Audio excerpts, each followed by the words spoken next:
suis heureux, en tant que responsable de l'agence numérique, de vous accueillir dans cette nouvelle session de webinaire Digital Commerce. Cette 4e édition a comme les autres, pour objectif de vous aider, de vous inspirer pour saisir les opportunités du numérique dans votre activité au profit de vos clients. La situation de pandémie vécue récemment a montré l'importance de l'outil digital pour assurer la pérennité et la résilience de votre activité. Je vous souhaite donc une bonne session de webinaire Digital Commerce 2022. Bonjour chers commerçants, chères commerçantes, bienvenue à notre nouveau cycle Digital Commerce 2022. Alors nous accueillons bien évidemment vraisemblablement un certain nombre de webinautes qui nous ont suivis dans le cycle précédent et bienvenue à tous les nouveaux commerçants et commerçantes qui aujourd'hui sont conscients que le digital est important à la fois pour votre notoriété, pour votre communication, mais également pour augmenter votre chiffre d'affaires.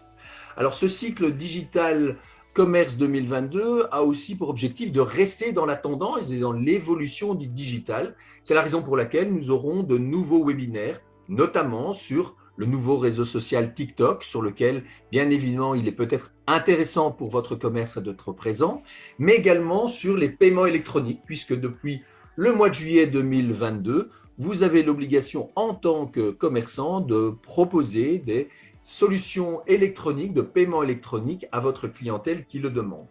L'objectif aujourd'hui, c'est bien évidemment de vous accompagner pour vous permettre de vous envoler et surtout de vous accompagner pour vous envoler de la manière évidemment la plus confortable. Donc n'hésitez pas à suivre et à regarder encore une fois nos webinaires en replay pour véritablement vous implémenter de l'ensemble des compétences que nous vous offrons, Digital Wallonia, la région Wallonne, mais également le SNI.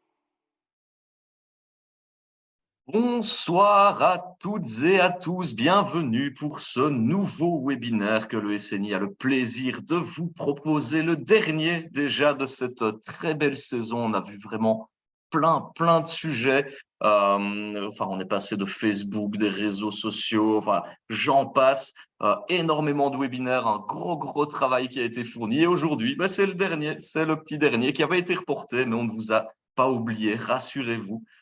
On est bien là et aujourd'hui, vous le voyez dans le titre, on va parler de la vente en business to business, donc le fameux B2B, à l'ère du digital.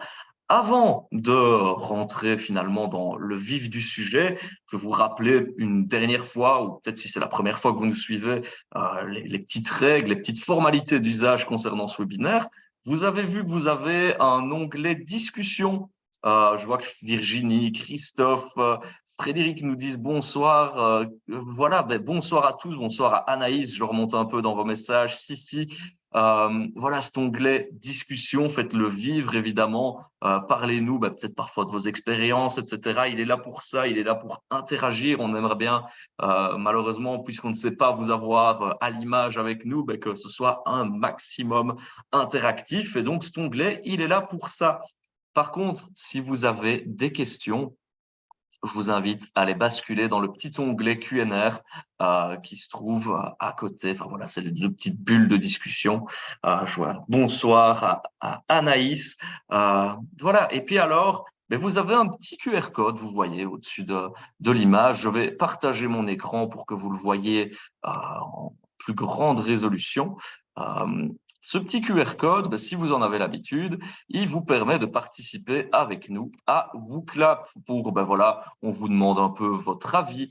On va vous poser quelques petites questions. Je vous ai remis ici le QR code en grand. Je vous ai mis également, si vous scrollez un petit peu plus, le lien, parce que l'idéal, c'est de le scanner avec votre smartphone, qu'on ne voit pas très bien, le voilà le mien, et de le garder sous la main. C'est plus facile de procéder de la sorte.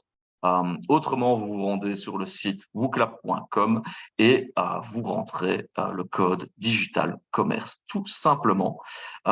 Et pour voir si tout cela marche bien, on vous pose la petite question de tiens, où est-ce que vous partez en vacances cet été? Parce que voilà, on est le 19 juin, l'été approche. Peut-être que certains d'entre vous ont déjà pris leurs vacances également.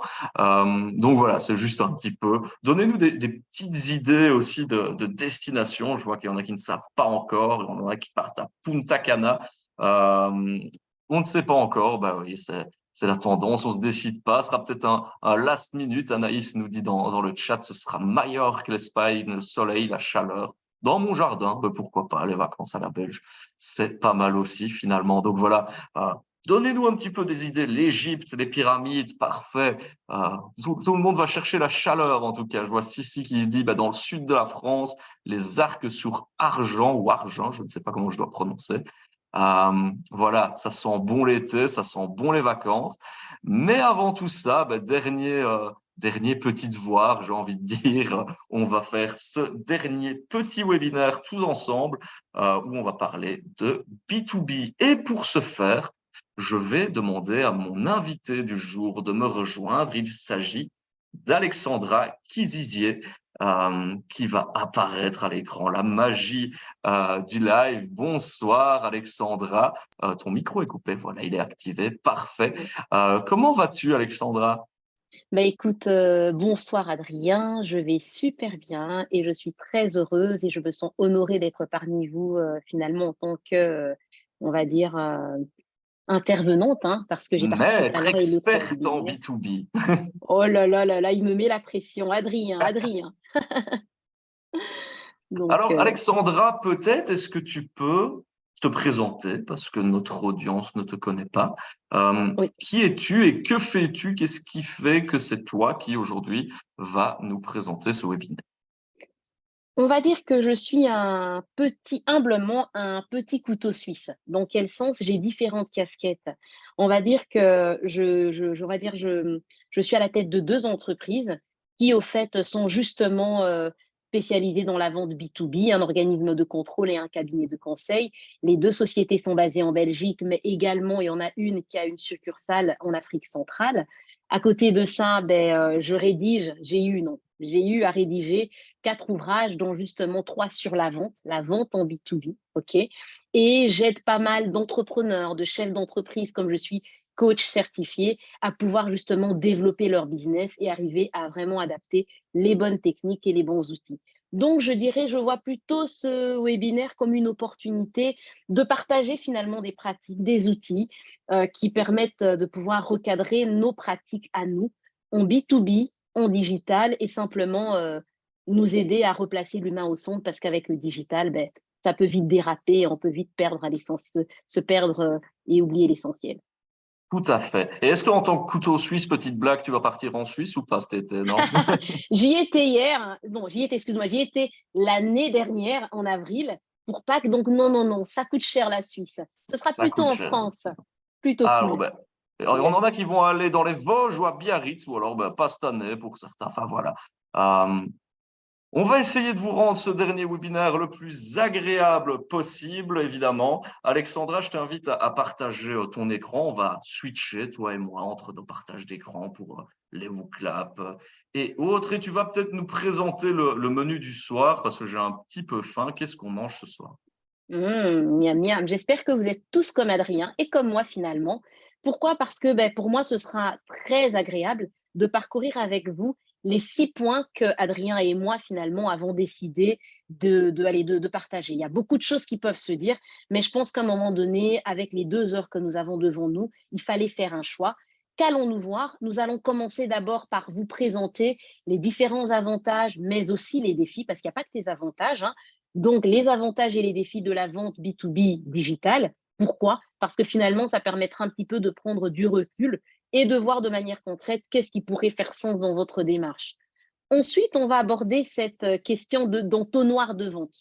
Et on va en parler d'un point de vue digital, mais avant d'aborder la partie digitale, comme je l'ai dit tout à l'heure, l'humain au centre, on n'oublie pas l'essentiel. Donc, on va commencer d'abord par repréciser les choses d'un point de vue classique, hein, au quotidien, c'est quoi un entonnoir de vente? Et alors, si on doit l'appliquer d'un point de vue digital, à quoi ça ressemblerait? Puis, on a fait le choix, nous avons fait le choix de pouvoir nous centrer sur un réseau social, LinkedIn.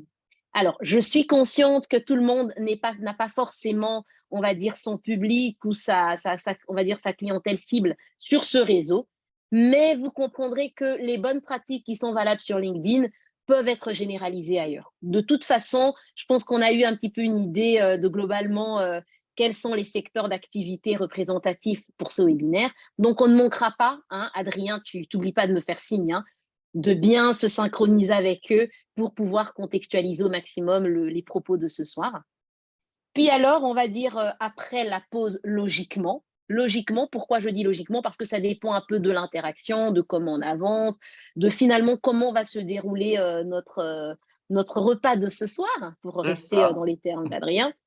On va donc introduire quelques outils indispensables en B2B, si on veut faire du B2B en digital.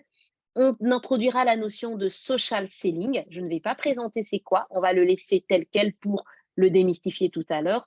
Et nous allons conclure finalement avec les perspectives. OK, on va vers quoi? La vente B2B en digital, c'est vers quoi qu'on se dirige? Donc, je dirais, Adrien, c'est un petit peu ce que moi j'avais à proposer pour ce soir, en espérant que je ne suis pas trop ambitieuse, ni qu'ils ont plus faim que ça, quoi. Allez, c'est un beau menu, en tout cas. Il y a plusieurs services. Et on vous pose déjà la petite question dans vos claps. À votre avis, Alexandra a parlé des avantages, des défis, etc. Selon vous, quels sont les avantages de la vente B2B en ligne? Mais avant ça, Alexandra, donc la question est active. Je vous invite à aller répondre sur vos claps. Vous avez encore le petit QR code qui est à l'écran. Est-ce qu'on peut peut-être recontextualiser, redonner une définition, voilà, pour installer un petit cadre sur ce que c'est la vente B2B, business to business? Enfin, on le voit beaucoup le mot, mais concrètement, simplement, qu'est-ce que c'est? Oui, on va dire que globalement, on reste vraiment globalement, j'aimerais catégoriser la vente en deux types, en fonction de la cible vers laquelle on s'adresse. Il y aura la vente B2C, qui sera plutôt une vente qui sera adressée à des particuliers. Donc finalement, je m'adresse à des personnes qui n'ont pas de numéro de TVA. Ce sont eux mes consommateurs, c'est eux qui, on va dire, se procurent mes services ou en bénéficient directement. Et alors, à côté de ça, vous avez compris, c'est la vente B2B, où là, je vais m'adresser à des professionnels qui ne sont pas forcément dans le même créneau que moi, par contre, qui veulent consommer. Finalement, c'est une vente qui va se faire entre professionnels. Donc, je m'adresse à des personnes qui ont un numéro de TVA, qui finalement ont eux-mêmes d'autres activités qu'elles exercent et qu'elles facturent à leurs clients. Je ne sais pas si ça te va. Ça répond à ma question et je vois qu'il y en a qui ne savent pas quels sont les avantages. Voilà, c'est honnête, hein, il n'y a pas de mauvaise réponse, on est là aussi pour apprendre. Certains disent élargir sa cible, se faire connaître. Moi, j'aimerais rebondir sur ce que tu viens de donner, sur la définition que tu viens de donner, la distinction aussi entre B2B et B2C. Est-ce que, par exemple, si moi ici je suis dans l'assemblée, je suis un commerçant, mais voilà, je ne passe finalement que avec les clients, est-ce que les conseils que tu vas donner du B2B aujourd'hui peuvent éventuellement s'adresser au B2C? Bien entendu. Tu sais, j'aime bien dire, Adrien, généralement dans quasi toutes mes interventions de vente, je démarre en disant du matin au soir, qu'on ait affaire à des clients ou pas, on est amené à vendre. Et ce qu'on applique même dans le privé, dans notre cercle restreint, c'est les mêmes techniques qui s'appliquent dans la vente faite à des individus, donc finalement, lorsqu'on doit réellement commercialiser un service ou un produit. Maintenant, c'est pareil, la vente B2C, la vente B2B, on va avoir quelques petites considérations qui vont faire que voilà, il y a des nuances, mais globalement, ce qui est prévu aujourd'hui au menu est applicable avec quelques petits ajustements. Donc, vraiment, j'invite même ceux qui ne se sentent pas directement concernés, qui se disent oui, oui, je me suis trompée, mais moi, au fait, je suis dans le B2C. C'est pas grave parce que c'est applicable. Simplement, au besoin, n'hésitez pas à poser des questions s'il faut contextualiser ou nuancer des choses. Parfait. Et le temps que tu nous expliques cela, on a eu d'autres réponses. Encore une personne qui nous dit « je n'en ai aucune idée ». Donc, tu vas faire vraiment… Les gens vont apprendre aujourd'hui. Il y en a qui nous disent rapidité, clarté si le site est bien fait. Et puis aussi toucher les décideurs, les décideuses directement. Est-ce que ce sont de bonnes réponses, Alexandra? J'ai envie de te dire que tout ce que je viens de voir me parle énormément. Pourquoi? Parce qu'effectivement, je vois qu'il y a pas mal d'avantages qui ont déjà été soulignés et sur lesquels finalement, j'ai envie de dire, ils ont même anticipé certaines notions que j'allais voir tout à l'heure, hein, même par rapport au tunnel de vente, ce qui est important de faire. Donc oui, tout ce qui a été dit pour moi constitue des avantages de la vente B2B en ligne et je le prendrai même surtout comme des trucs et astuces à appliquer pour être vraiment efficace. Donc, c'est dire, on a déjà un public qui est très orienté résultat. C'est génial. Alors, pour compléter ce qui a déjà été dit, Adrien, j'ai envie de dire qu'aujourd'hui, avec une vente en B2B qui se fait plutôt en ligne, déjà, il y a cette dimension d'accessibilité. Je n'ai pas besoin d'aller à Couvin pour pouvoir finalement accéder à un service. Je n'ai pas besoin d'aller, on va dire, à Mons pour pouvoir savoir que Monsieur Tartampion de l'établissement Tartampion existe. Donc, il y a cette question d'accessibilité, ce qui facilite déjà, on va dire, la visibilité, comme certains l'ont un peu dit. Il y a un avantage, c'est la portée mondiale. Aujourd'hui, grâce à la vente B2B, moi, je vois des clients qui me contactent de France, certains qui me contactent de Suisse, on va dire de pays francophones, parfois avec lesquels, enfin, dans lesquels je ne suis pas spécialement allée, mais qui, au fait, par un petit Google, par une recherche, tombent sur mes références, essayent de voir, enfin, du moins, essayent de se procurer mes produits ou services dans la mesure du possible. Donc, j'ai envie de dire, un rayonnement au-delà juste du périmètre de notre zone de chalandise, finalement, qui est la zone marketing dans laquelle on se déploie prioritairement lorsqu'on est dans de la pure vente en physique.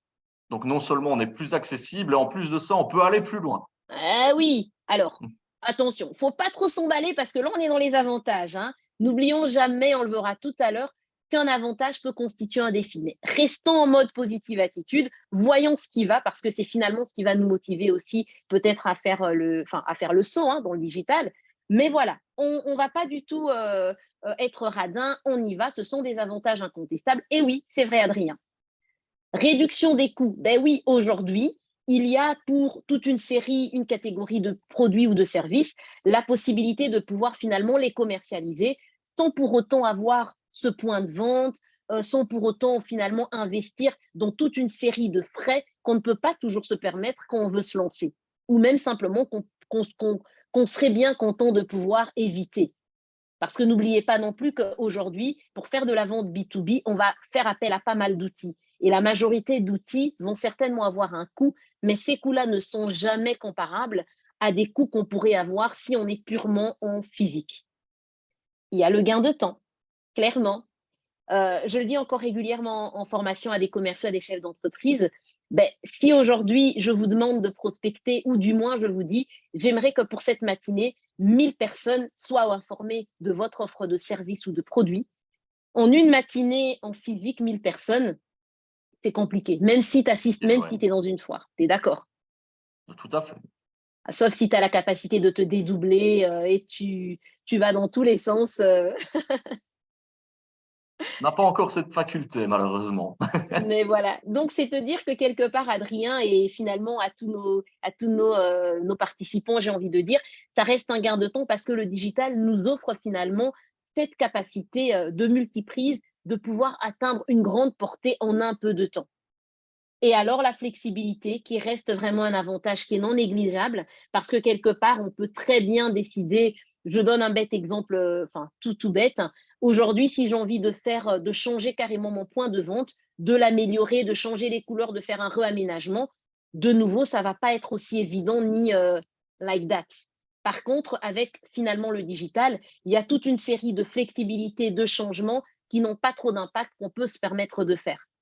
Donc, voilà quelques avantages. Ce ne sont pas les seuls et je n'ai pas la prétention d'affirmer que ce sont les seuls, mais déjà quelques qui peuvent nous aider à nous projeter et à nous dire que ben voilà, le digital a quand même quelques beaux avantages. Et tu étais la première à dire que ces avantages étaient aussi accompagnés de défis. Et on vous repose la question sur WooClub. J'avais déjà activé la question, donc j'ai déjà eu de réponses, mais je vous enjoins évidemment à aller apporter les vôtres. Quels sont les défis de la vente B2B en ligne? On a la concurrence, on a le fait de toucher le bon public, faire en sorte qu'il réagisse, très juste comme remarque, Oui. se rendre visible évidemment aussi, parce que ça va rejoindre un peu la réponse de la concurrence, si tu me corrigeras Tout à si je fait. me trompe, Alexandra. Alors on a 3 petits points, ou même 4 petits points, je ne sais pas ce que Oui, ça veut oui. dire, est-ce qu'il y a un problème? Ou alors il n'y a pas de défi, ça va tout seul Bah, ça finalement. va, hein. Il n'y a que des avantages. Que des Non, mais avantages. Voilà du côté du WooClap. Se démarquer, on nous dit. Je vais voir un peu du côté, on me demande de remettre le code du WooClap, évidemment, Christophe, pour permettre à tout le monde, évidemment, de répondre. Et si ça pourrait arriver que vous avez un petit souci avec le WooClap, vous pouvez mettre aussi vos réponses dans l'onglet discussion quand c'est faisable. Enfin, voilà. On s'arrange, on est flexible parce que c'est aussi l'avantage du B2B, même si nous, on n'est pas dans le B2B, c'est la flexibilité. Donc exactement. voilà, j'ai remis le petit QR code, je vais voir. Les mêmes que pour le… je ne sais pas. Que le B2C. Voilà, on aura une réponse aussi. Mais Voilà, j'aime ce c'est que je vrai lis. la technicité, trouver un bon partenaire web, pas directement avec les personnes ciblées. Donc voilà, quand même un beau panel de réponses, la visibilité qui vient trouver le bon partenaire web. Je ne sais pas si c'est quelqu'un qui a renvoyé la même question, mais en tout cas, la même réponse, pardon, mais en tout cas, on a déjà pas mal de réponses. Du coup, savoir où investir et où ne pas investir, ça c'est aussi le nerf de la guerre. Souvent, c'est même quand on parle par exemple de posts sur les réseaux, c'est à dire est-ce que je fais sponsoriser mon post, où est-ce que je mets mon argent finalement? C'est un peu les mêmes défis. Il faut savoir être à l'écoute et il faut savoir être agile. Voilà, merci à vous toutes et tous pour ces réponses. Vous êtes en forme aujourd'hui, je vois. Est-ce qu'on a, Alexandra, des bonnes réponses? J'imagine que oui. J'ai envie de dire que j'aime beaucoup ce que j'ai lu parce que ça va même au-delà de ce que j'ai présenté. Moi, si tu veux, Adrien, de manière très concrète, voilà, j'ai fait le choix de pouvoir centrer sur 3 défis.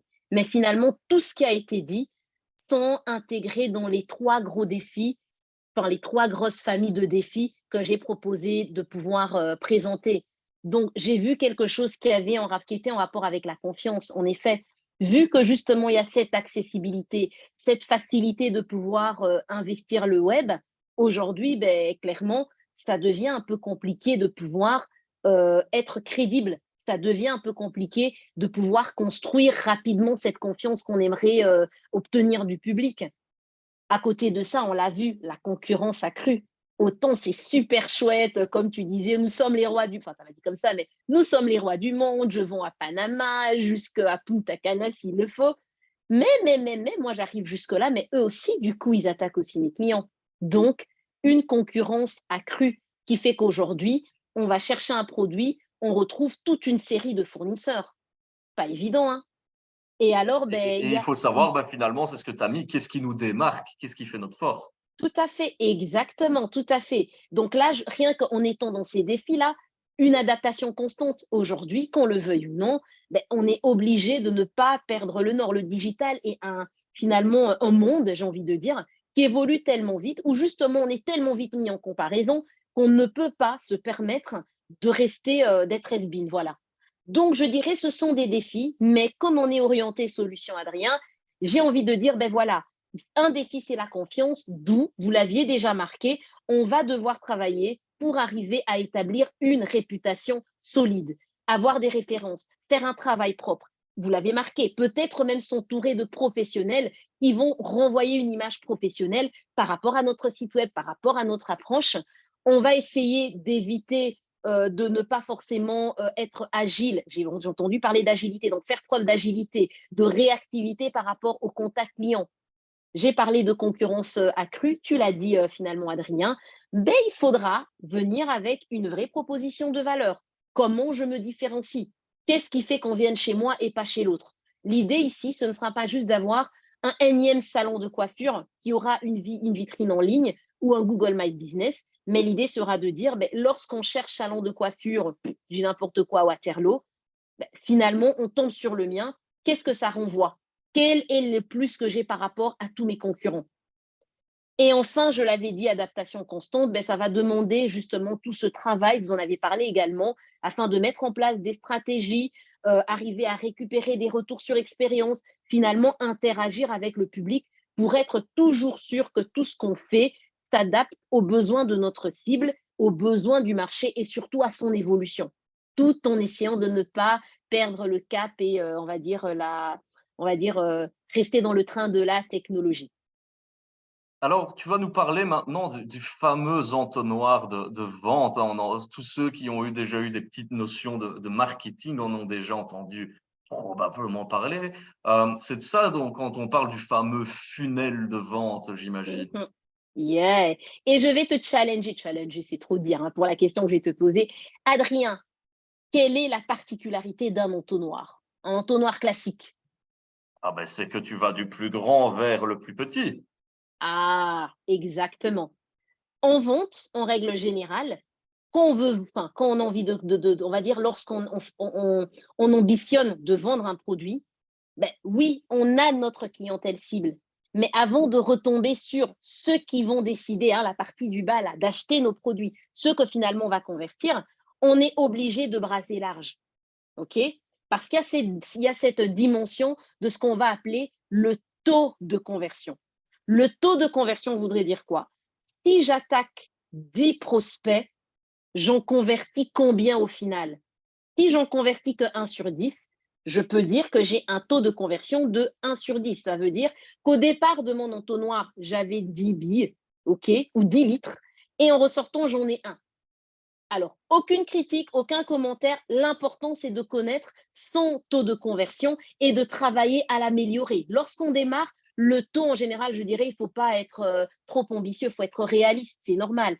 Et au fil du temps, que ce soit en classique ou en digital, on va justement essayer d'identifier ce qui ne va pas, mais aussi vite voir ce qui va, de manière à pouvoir améliorer ce taux pour finalement exploser les performances. Je Donc, vois que tu distingues les 2, désolé de t'interrompre, mais tu non, je t'en distingues prie, les 2, le vas-y. classique et le digital. Il y a une différence entre les 2. C'est pas la même manière de fonctionner? On va dire que le principe est le même, Adrien, mais de manière classique, dans un entonnoir de vente plutôt classique, on aura globalement 4 grosses étapes. Alors, on ne va pas se formaliser, hein. Soyons bien conscients du fait que dépendant d'une littérature à l'autre, d'un ouvrage à l'autre, vous allez peut-être avoir l'une ou l'autre étape en plus, mais la base, elle est là humblement. Donc, on va démarrer par la prospection, c'est-à-dire j'ai envie finalement de pouvoir lister ceux qui pourraient potentiellement s'intéresser à mon produit. Ensuite, je devrais qualifier. Là, on quitte le domaine de ceux qui peuvent potentiellement à ceux qui, logiquement, s'intéressent à mon produit. C'est là qu'on est dans le domaine de la qualification. Une fois qu'on a qualifié en excluant ceux qui donc ne s'intéressent pas à mon service ou mon produit, on a donc un échantillon qualifié. Là, à ce moment seulement, on peut procéder à l'étape où on veut leur vendre. Qui dit vente dit une dimension de finalement présenter le produit, négocier. Et qui dit négocier, l'idée c'est après arriver à une conclusion qui sera l'achat du produit. Donc j'ai envie de dire, c'est un peu les 4 grosses étapes, vraiment je répète, sans vouloir dire que ce sont les seuls et que c'est la seule littérature qui a du sens, non, mais les 4 grosses étapes en vente classique. Parfait, et on va voir que, dans celle en marketing digital, on supprime une étape et on les renomme. Comment que ça marche? Yeah, exactement. Écoute, en règle générale, pour parler finalement avec ce domaine, enfin avec ce langage de marketeur, hein, et surtout en plus en digital, du coup, on va plutôt avoir 3 grosses étapes. La première étape va être celle d'attirer le trafic. Vraiment, ce sera de dire, ça ne me sert à rien d'avoir un site internet, d'avoir une vitrine, d'avoir des réseaux sociaux s'il n'y a personne qui y va. C'est juste pas possible. Donc, on devra mettre en place des mécanismes, des stratégies pour que j'ai un maximum de trafic dans mon site web ou dans mon réseau social, peu importe, en tout cas, il faut le trafic. Une fois que j'ai mis en place, allez, normalement on le fait avant de se lancer, hein, mais je fais juste par étapes. Donc déjà, le trafic, c'est un premier gros questionnement et un premier point sur lequel travailler. Deuxième étape sera de se dire, OK, j'ai du trafic, mais ça ne sert à rien d'avoir 10 000 personnes par jour si je n'en convertis aucun. Donc, on va réfléchir sur comment je peux proposer la meilleure des expériences, OK, pour arriver à convertir les personnes qui arrivent sur ma page vitrine, qui arrivent sur mon site web, qui arrivent sur mes réseaux sociaux. Et c'est là que viendront les différents produits d'appel qu'on pourra mettre en place, OK? Qu'on va se dire, OK, ben moi j'ai envie que quand ils arrivent, je leur propose un e-book, n'importe quoi, un e-book gratuit. Ils peuvent introduire leur adresse mail. J'aurai ma base de données qualifiée parce que ceux qui laissent leur adresse mail sont ceux qui s'intéressent à cette matière. Puis je peux relancer, etc., etc. Ou tiens, dans la manière dont je vais structurer mon site web, et là je ne vais pas refaire le travail de mes autres confrères qui m'ont précédé. Je pense qu'il y a pas mal de personnes qui sont maintenant un peu plus aguerries aux notions, mais en gros, vous devrez quand même proposer une expérience qui va être une expérience client qui va être vraiment pas mal et qui fasse passer de la personne du questionnement à c'est quoi le problème, quelle est la solution, pourquoi nous, etc., jusqu'à et pourquoi vous ne travaillerez pas avec nous, pourquoi vous ne vous procurez pas nos produits ou services. Donc, il y a cette dimension de conversion. Qu'est-ce que je mets en place pour arriver à les convertir? Et enfin, il y a cette dimension de maximisation. C'est qu'on se dit à un moment donné, c'est bien d'arriver à convertir un client sur un produit, mais si ça marche, on est d'autant plus rentable si on arrive à faire de l'upselling, du cross-selling. Donc, c'est de dire, au-delà juste de vendre mon produit de base, quels sont les autres produits que je ne pourrais pas leur proposer en plus finalement et faire d'une pierre 2 coups, 3 coups, 4 coups, voire 5 coups. Donc, c'est vraiment le domaine de la rentabilité, de la maximisation de son profit. J'ai envie de dire, Adrien, finalement, ce sont ces 3 étapes qui sont un peu différentes des autres, mais on a quand même cette dimension trafic qu'on attire, prospection, taux de conversion, il faut, voilà, entonnoir, il faut un maximum, puis alors conversion, qui va plutôt s'apparenter à toute cette dimension de qualification et plutôt négociation. Et alors, dans la maximisation, là, on a déjà la conclusion, comme on l'avait vu de l'autre côté, mais on rajoute encore plus et on gonfle le panier au fait, voilà. On explose le ballon, comme dirait mon ancien associé. On essaye c'est ça, de maximiser finalement. Yes. Dans la suite, on va justement s'arrêter peut-être sur le trafic, justement, déjà, de quels moyens il peut venir. Ça passe inévitablement en 2023 par les réseaux sociaux. On vous demande, pour tout simplement voilà, orienter les exemples, quels sont les réseaux sociaux les plus adaptés à votre activité. Je vais partager mon écran quelques petits instants. Je vais repartager le petit QR code pour ceux qui en ont besoin. Roxane nous dit dans l'onglet questions, mais c'est plus une remarque, que l'achat de trafic, ça peut coûter cher. Mais est-ce qu'on est obligé d'en acheter finalement? Parce que comme tu dis, l'important, il n'est pas tellement dans le nombre, il est vraiment dans cette qualification. Oui, et j'ai envie de te dire, Adrien, on le verra tout à l'heure, personnellement, c'est bien les outils, c'est bien l'automatisation, c'est bien finalement d'être outillé, de connaître, mais l'organique est aussi important. C'est comme ça qu'on parlera tout à l'heure de social selling et aussi de bien comprendre quel est le chemin par lequel je les fais passer. Après, je peux éventuellement booster, mais se dire, comme on l'avait discuté il y a quelque temps, je prends d'abord la dimension où je paye, j'achète. C'est pas mauvais, mais je ne suis pas très friande personnellement. J'encourage d'abord d'essayer avec les techniques organiques, puis après de les booster ou de les affiner. Alors, merci pour la réponse à cette question, enfin à cette remarque plutôt. On fait un petit tour du côté du sondage. On voit c'est Facebook qui reste, même si on dit que c'est le géant qui est en train de s'essouffler, à 89% pour notre public. C'est Facebook qui est le plus adapté à son activité, 80% maintenant, mais ça reste le premier résultat, suivi de LinkedIn. On a Instagram, on a Pinterest, personne n'a mis Twitter, on a un peu YouTube, on en a d'autres. Enfin, ceux qui ont répondu autres, je vous invite à mettre dans l'onglet discussion justement quels sont les autres réseaux sociaux que vous voyez. Voilà, j'ai mis un petit panel. On a personne sur Snapchat et TikTok qui sont ceux qui explosent, surtout TikTok. Snapchat, personne. Twitter, ben, personne non plus. Le site web, ah ben oui, ben, c'est pas, enfin, voilà, dans les réseaux sociaux. C'est une vitrine, en tout cas, c'est pas un réseau social. Mais voilà. Google aussi, ben oui, Google My Business, c'est vrai que c'est un petit réseau social finalement. Oui, tout à fait. Donc voilà. Mais donc tu vois que Facebook est le Les leaders. leader et Ouais. celui qui va nous intéresser dans cette partie qui arrive, il est deuxième. Il s'agit de LinkedIn. Mais alors, c'est très intéressant, finalement, ces statistiques que nous venons de parcourir ensemble, Adrien, parce que j'ai envie de dire que finalement, ça me plaît. Vu qu'on va parler un peu de LinkedIn, Facebook n'est pas dans le même registre, mais a toute une série de choses qui pourront facilement être applicables et je pourrais nuancer de toute façon, comme je l'avais dit. N'hésitez pas dans le chat à poser des questions et moi-même, je ferai vraiment l'effort de nuancer, contextualiser au maximum. Alors, on va un petit peu réfléchir sur quelques bonnes pratiques sur LinkedIn.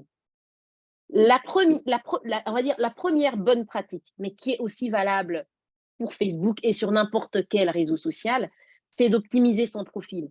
Bien souvent, on ouvre un réseau social et on se dit, voilà, c'est bon, on est très vite pressé de pouvoir partager du contenu et être dans l'action. Alors moi, je suis Madame Action, j'adore l'action. Mais qui dit action, pour être efficace, dit au préalable préparation. Donc, une bonne photo professionnelle, un titre professionnel bien percutant, je vais expliciter tout à l'heure, un résumé convaincant, un contenu qu'on va publier régulièrement, ne pas hésiter de mettre bien en avant ses compétences ou des recommandations. Alors, la dimension compétences, recommandations, on ne la retrouve pas sur Facebook. La partie résumé, pas forcément en l'état. Par contre, pour tout le reste, c'est valable. J'ai envie de dire, photo professionnelle égale la photo qui est cohérente avec l'image de votre métier. Donc, je ne serais pas du tout, alors là, du tout embêtée de voir un chef cook, un chef cuisinier, qui au fait aurait finalement son vêtement de cuisine et qui ferait une photo bien professionnelle.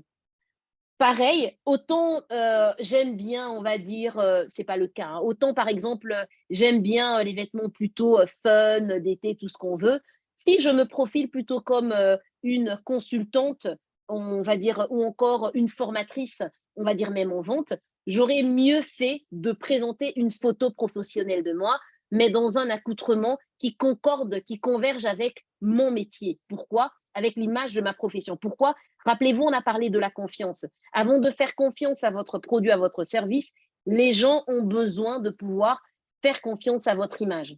Ce qui voudrait dire que là, je parle bien d'un profil, d'un entrepreneur, d'un chef d'entreprise, d'un commerçant qui se met en avant.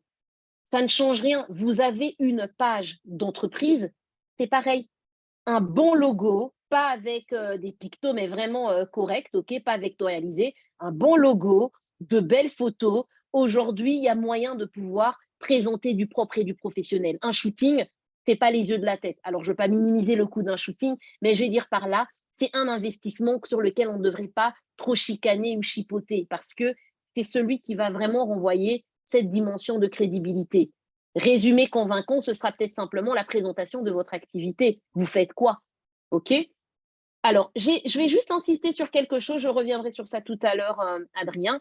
Quand je parle de titres professionnels percutants, par là, je sous-entends quoi? Souvent, dans les réseaux sociaux, surtout sur LinkedIn, pour rester focus dessus, on peut se présenter en une phrase. Et souvent, je vois commerçant, formateur, c'est bien, mais c'est pas sexy, ça n'intéresse pas les gens.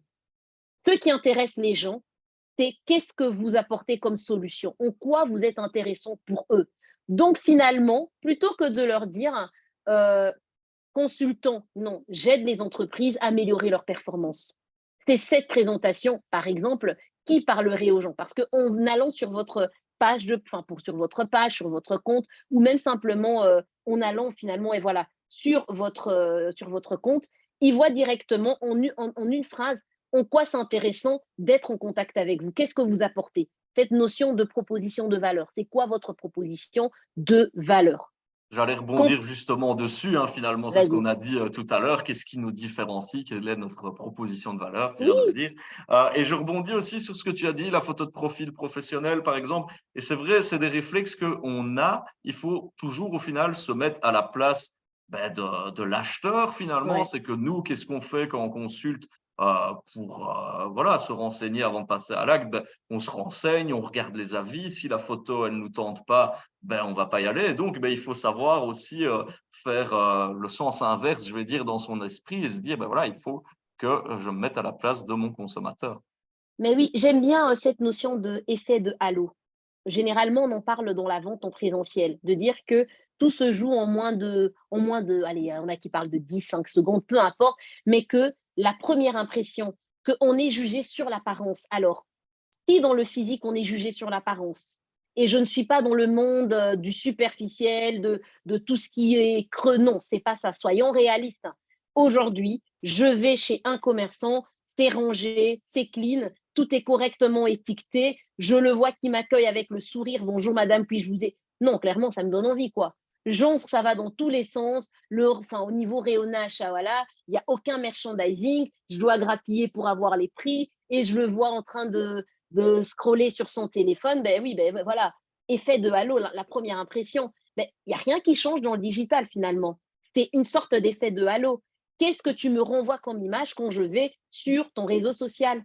Est-ce que ça me parle? J'ai l'impression que je suis dans le domaine du pro et je suis en confiance. Ou est-ce que je me dis, ouïe, on est en train de s'essayer là? Attention, attention. Warning. OK? Alors, j'ai envie de pouvoir aborder du coup cette deuxième bonne pratique qui sera de pouvoir renforcer sa présence. Dans le renforcer sa présence, ce sera le fait de publier régulièrement du contenu, d'engager avec le contenu des autres. Donc, c'est-à-dire que quelque part, on n'est pas dans son écosystème égoïste. Ouh, les gars, venez liker chez moi, commenter que chez moi. Non, on s'intéresse aux autres, on interagit. Et en interagissant, déjà, ça nous positionne, on le verra tout à l'heure, mais en plus, ça élargit, ça élargit notre réseau parce qu'on devient visible dans les réseaux des autres. Rejoindre des groupes pertinents, très important, toujours pour améliorer sa présence et son rayonnement. Ne pas lésiner dans l'utilisation des hashtags. Hashtag ci, hashtag ça, des hashtags aussi qui parlent par rapport des mots-clés, on va dire en quelque sorte. Utilisez les mots-clés, des mots qui sont, on va dire, assez importants, pertinents pour votre activité, et alors vous les démarrez avec hashtag lorsque vous faites vos publications. Ne pas hésiter si vous avez des articles, au lieu de juste mettre sur LinkedIn des photos, n'hésitez pas. LinkedIn aime le texte. Il aime la Ouais, réflexion. plus c'est long, plus il aime. C'est comme Voilà. ça que l'algorithme fonctionne. C'est ça que généralement, dans les bons posts LinkedIn, ils sont souvent assez longs. Mais c'est parce que Ouais. c'est l'algorithme, il faut le dire, fonctionne comme ça aussi. Exactement. C'est à croire qu'il se dit, comme c'est un peu un réseau, on va dire, de la réflexion, l'intellect, tout ce qu'on veut, c'est à croire que LinkedIn se dit plus c'est lent, plus c'est intelligent. Pas forcément, mais Mais vas-y. il y a justement dans son algorithme aussi, c'est ce que j'allais dire, il détecte un peu le bullshit, pour dire le gros Voilà. mot. C'est que si vous allez là sur LinkedIn pour raconter votre vie et faire des gros pavés, ça passera pas, quoi. Exactement. Donc, essayez d'être pertinent, d'être percutant et de mettre on va dire, d'apporter de la valeur, au fait. Je sais même pas comment le dire différemment. Apporter de la valeur. J'ai envie de dire, et je le dirai encore tout à l'heure, publier régulièrement, ça ne veut pas dire publier tous les jours. C'est juste avoir une discipline et s'y tenir. Donc, si pour être pertinent, vous, votre rythme, c'est une fois semaine, je m'incline et je vous dis, c'est top. Mais au moins, vous êtes pertinent et vous nous faites du propre. OK? Et faire attention aussi au timing, à l'heure à laquelle on publie, évidemment, ça a Ouais. encore toute son importance. Si vous allez publier lors de votre petite insomnie à 2 heures du matin, fatalement, on aura moins de portée, je pense. Exactement. Et c'est comme ça que parfois j'ai cette question, on me dit: «Oui, mais à quelle heure j'ai envie de vous dire, personnellement, moi, je me dis: «Recette d'alchimiste». Vous pouvez vous permettre de faire des petits tests et finalement d'identifier, à quel moment l'algorithme me porte et je sens que j'ai une plus grande portée. Donc finalement, vous pouvez vous permettre, quand vous vous lancez ou peu importe, de vous dire: «OK, je vais tester des posts le matin, je vois ce que ça donne, je teste le midi» et peut-être que vous découvrirez: «Ah moi, dans mon cas à moi, les personnes qui s'intéressent finalement, ma cible à moi, et les réactions, les portées sont plutôt importantes vers tel moment. Mais comme le dit Adrien, c'est pas au feeling, quoi. Ouais, bon, j'ai rien à faire, je fais mon petit post, allez hop, c'est bon, l'affaire classée. Non, que du Et tu le contraire. dis dans ton dernier point, ça fait partie de suivre ces Ouais, statistiques, et les exact, tendances aussi finalement. Euh, exactement. On a une question qui est arrivée alors dans l'onglet discussion, mais je l'ai repérée quand même. J'invite, si vous avez des questions, à les mettre vraiment dans l'onglet questions-réponses. De Christophe, qui est un habitué, nous dit Jean-Philippe. Jean-Philippe, qui est un autre formateur qui a donné beaucoup de webinaires, qui demande, LinkedIn, il y a une version premium, hein, Alexandra. Est-ce que ça fonctionne, enfin, est-ce que la version gratuite fonctionne ou est-ce qu'il faut passer directement à la version premium pour avoir des retombées? Petite précision, donc Christophe, il est photographe. J'ai envie de dire, si à un moment donné, ils mettent ça en version premium, c'est parce que ça apporte des avantages. Donc, personnellement, dans notre cas, à nous, enfin, je ne vais pas dire après que le cas de mon équipe et moi, je veux dire, dans mes sociétés, c'est forcément, c'est pas parole d'évangile et c'est pas forcément d'office, voilà. Mais j'ai envie de dire, personnellement, on n'est pas passé d'office jusqu'à présent, on n'est pas passé en premium. On est toujours dans une version classique et on a des retombées. Alors, est-ce que ça pète les flammes? Est-ce que voilà? Oui, il y a des jours un peu plus hauts, des jours un peu plus bas. Maintenant, ce qui est sûr, à un moment donné, il faut voir. Est-ce que tu te dis, j'ai le budget, j'ai envie vraiment d'investir les réseaux parce que finalement, c'est mon premier canal, on va dire, de prédilection et j'ai envie, enfin privilégié, et j'ai envie de mettre le paquet. Je te dirais alors, ben oui, vas-y. Nous, dans notre cas, on alterne différents canaux. On n'a pas négligé la vente classique. On est à fond dans tout ce qui est emailing. Finalement, on ne ramène pas, on ne fait pas notre conversion, on ne démarrons que des réseaux sociaux. Donc, on peut se permettre de ne pas être dans le premium. Par contre, quelqu'un qui aurait comme principal canal pour générer le trafic vers son site et autres, les réseaux, j'aurais quand même tendance à dire, ça peut vouloir la peine de pouvoir passer en premium. C'est un avis personnel. Après, ça peut se discuter également. Alors, on a Jérôme qui a des questions très précises, hein. Je vais Oh là là d'abord là là. lancer la première question de Jérôme qui dit bonjour, à propos des hashtags, je n'ai pas beaucoup d'infos, mais l'algo de LinkedIn aurait changé très récemment et je vois que quelques créateurs de contenu snobent les hashtags. Est-ce que tu aurais des informations? Peut-être est-ce juste de la différenciation? Si on les garde, il faut alterner ceux de niche et ceux généraux, d'accord, mais au niveau du nombre, j'ai cru comprendre que les études montrait un pic d'audience avec 3 hashtags. Est-ce vrai? Un grand maximum de 7 hashtags aussi. Donc voilà, question Tout à fait. très complète d'un homme très renseigné, Jérôme. Ouais. Alors, j'ai envie de dire, mais on verra justement, hein, c'est ça le défi aujourd'hui avec le social selling, hein, c'est qu'on vient avec des participants qui se sont déjà renseignés, on en parlera tout à l'heure. Mais écoute, j'ai envie de dire déjà dans ce domaine, tout change. Entre ce qui s'est passé hier, la semaine d'avant et le mois dernier, c'est en perpétuelle évolution. Donc oui, j'ai effectivement entendu parler mais je ne me suis pas personnellement repenchée dessus, de ces derniers changements, parce que dans mon équipe, il y a une personne qui ne fait que ça. Et je confirme effectivement que, aux dernières nouvelles, elle nous avait fait un petit peu ce topo en disant essayez de ne pas dépasser 3 hashtags parce que au plus on en met, au plus ça devient compliqué. Alors, est-ce que c'est vraiment 3? Est-ce qu'on ne sait pas en mettre un quatrième? Je dirais que nous, de notre côté, on essaye de limiter le nombre d'hashtags et de ne pas en balancer dans tous les sens parce qu'effectivement, il y a cette histoire de pic d'audience, de ce qu'en tout cas, on a comme expérience avec un nombre limité. Donc, j'ai envie de dire 3, ça me parle parce que j'en ai entendu perso parler, et puis voilà, on est dans ça. Maximum 7, je ne veux pas dire de bêtises, à creuser, possible.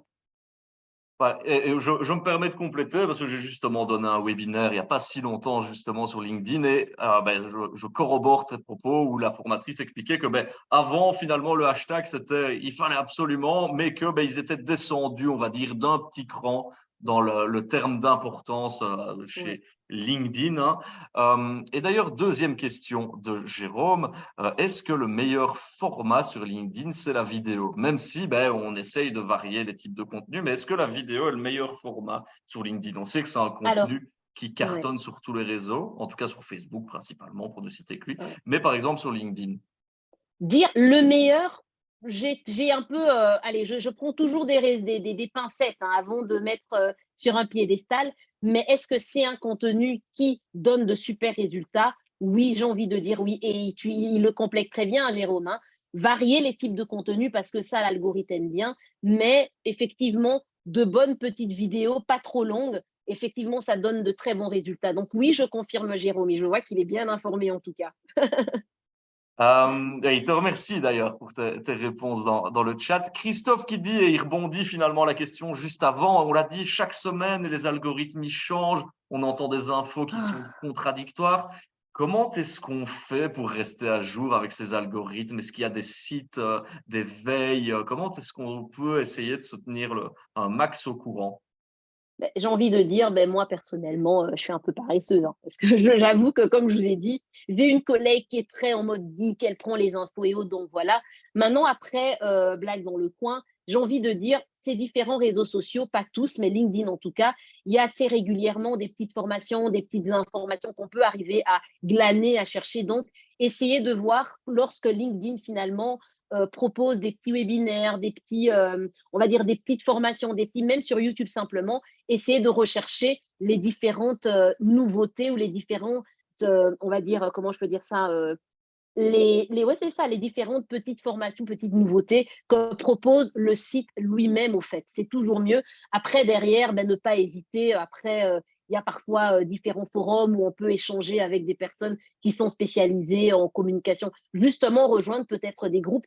Vous n'êtes pas spécialiste en communication digitale, vous n'avez peut-être pas l'ambition de le devenir, mais ça peut être intéressant d'en parler des groupes pertinents, de rejoindre un groupe pertinent, peut-être de spécialistes en communication digitale et prendre un peu l'une et l'autre info.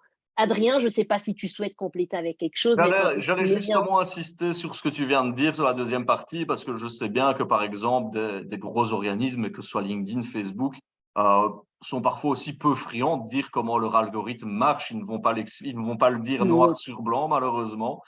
C'est toujours un peu comme tu l'as dit tout à l'heure, hein, le petit alchimiste, il faut tester, ouais.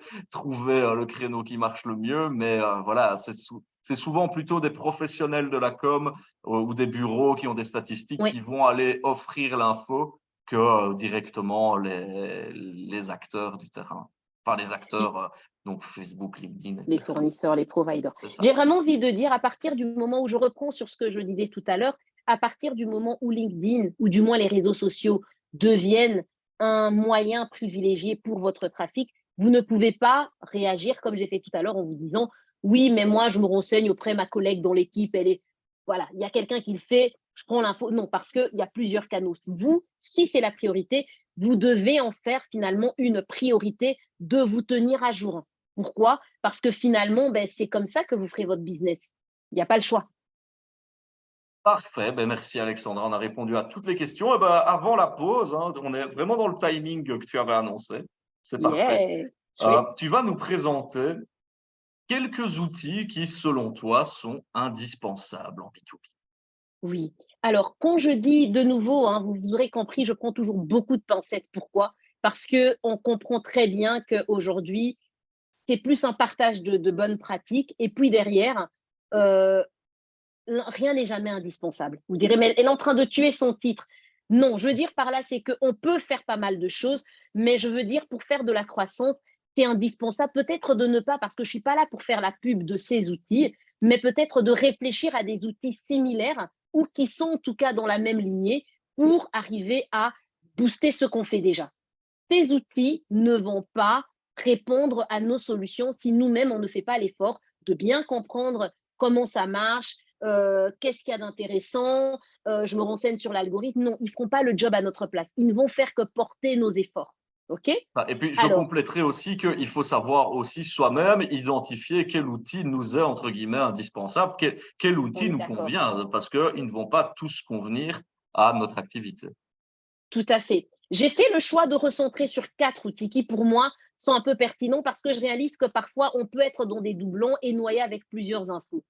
Sur LinkedIn, il y a finalement l'outil de prédilection que propose LinkedIn, le Sales Navigator. Donc, finalement, c'est juste une version avancée qui va nous permettre des mises en contact, d'aller en contact avec des prospects, d'analyser leur profil, de suivre leur activité, d'interagir avec eux. J'ai envie de dire, ça ne sert à rien de tout miser sur le Sales Navigator si, d'un point de vue organique, vous ne pratiquez pas les bonnes pratiques, je me répète, dont je viens de parler tout à l'heure.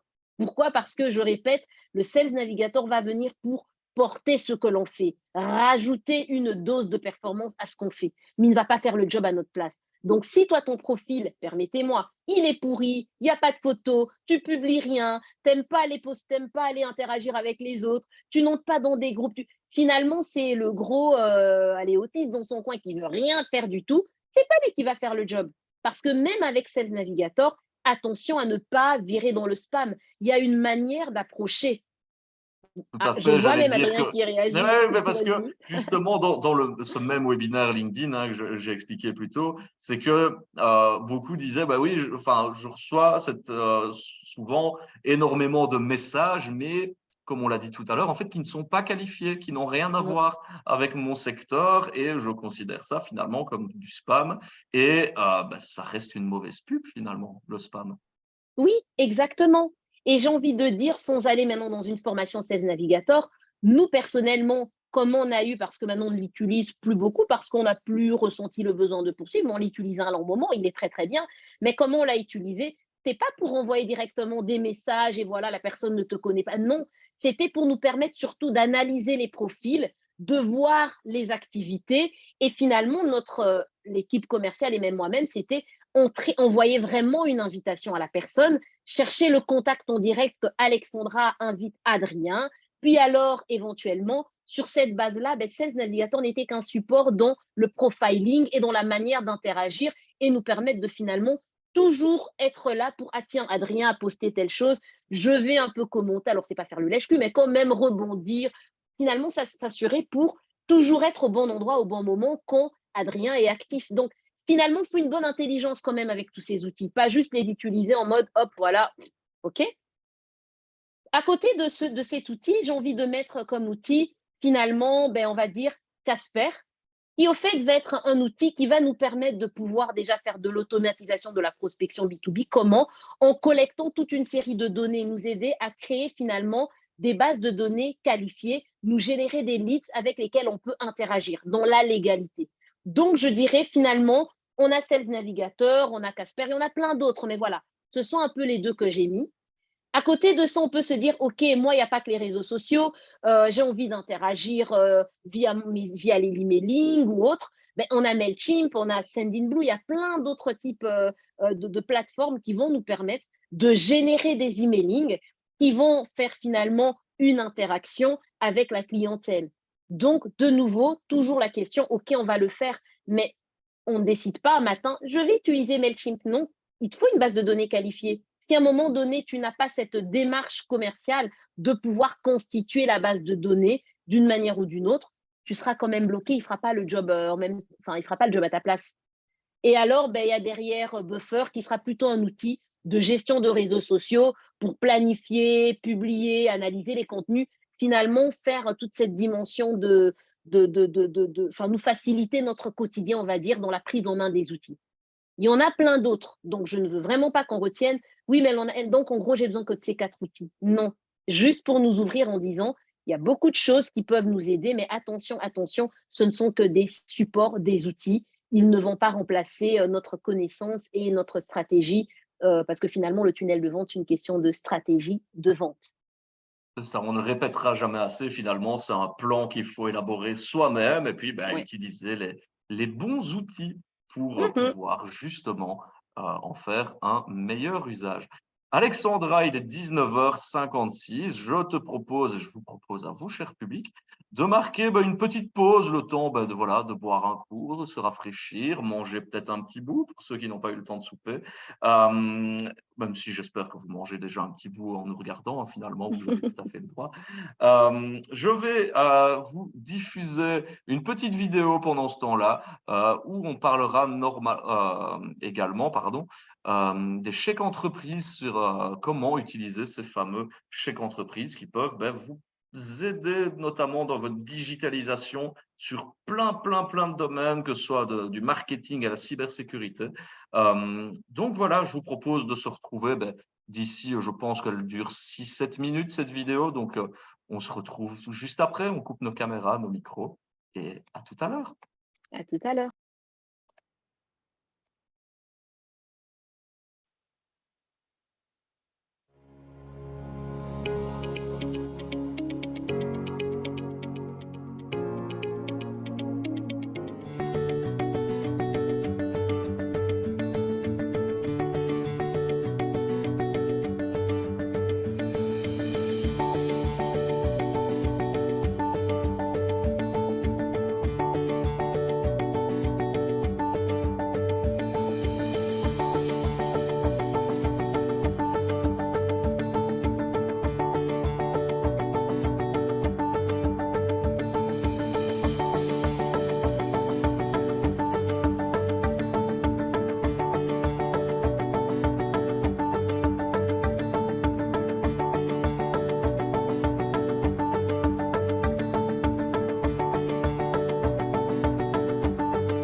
entamer le processus de demande d'aide, le bénéficiaire doit sélectionner son prestataire parmi l'ensemble des consultants, coachs et formateurs reconnus par la Wallonie.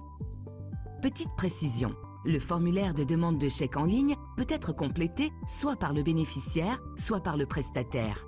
Les données encodées restantes enregistrées, elles ne sont à remplir qu'une seule fois. La première étape consiste à s'inscrire sur la plateforme. Rien de plus simple. Identifiez-vous en tant que personne physique avec votre carte d'identité. Vous ne le faites qu'une seule fois. Complétez vos coordonnées. Un email de vérification de celle-ci vous est envoyé. Votre inscription donne accès à un tableau de bord. Vous pouvez dès lors compléter le formulaire de demande de chèque en passant d'un onglet à l'autre. Pour cette étape, préparez le numéro banque Carrefour des entreprises du bénéficiaire ou du prestataire choisi. Si le bénéficiaire est un créateur d'entreprise, il ne dispose donc pas encore de numéro BCE. Pas de problème, il suffit d'encoder son numéro de registre national. Complétez ensuite les champs liés à votre demande. Pour accélérer cette étape, certaines informations peuvent être préparées à l'avance. Les objectifs du chèque demandé, la valeur ajoutée de la prestation pour l'économie wallonne, le planning supposé de la prestation, le montant du devis émis par le prestataire et la convention. La plateforme indique alors deux montants, l'intervention publique de la Wallonie et la quote-part à verser par le bénéficiaire pour que la prestation puisse débuter. Une fois les champs complétés, le dossier est soumis à l'administration pour vérification. Si le dossier est incomplet, l'administration revient vers vous. Vous bénéficiez alors d'un délai d'1 mois pour le compléter. Quand le dossier est complet, l'administration notifie son accord par email dans les 5 jours ouvrés. Elle invite le bénéficiaire à payer sa quote-part. Une fois la quote-part versée, la prestation peut débuter. Elle doit obligatoirement être réalisée dans le délai imparti, entre 3 et 36 mois selon le chèque choisi. Enfin, lorsque la prestation est terminée, vient la phase de clôture du dossier. Le prestataire émet une facture et un rapport de prestation. Il les charge sur la plateforme. Le bénéficiaire valide ces documents dans les 15 jours ouvrés. L'administration vérifie le dossier avant de payer le prestataire. Attention, la TVA reste à charge du bénéficiaire. Accès facile, traitement rapide. Aujourd'hui, profiter de l'accompagnement de spécialistes n'a jamais été aussi aisé.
voici de retour pour la deuxième partie de ce webinaire consacré à la vente en B2B à l'ère du digital, toujours en compagnie évidemment d'Alexandra.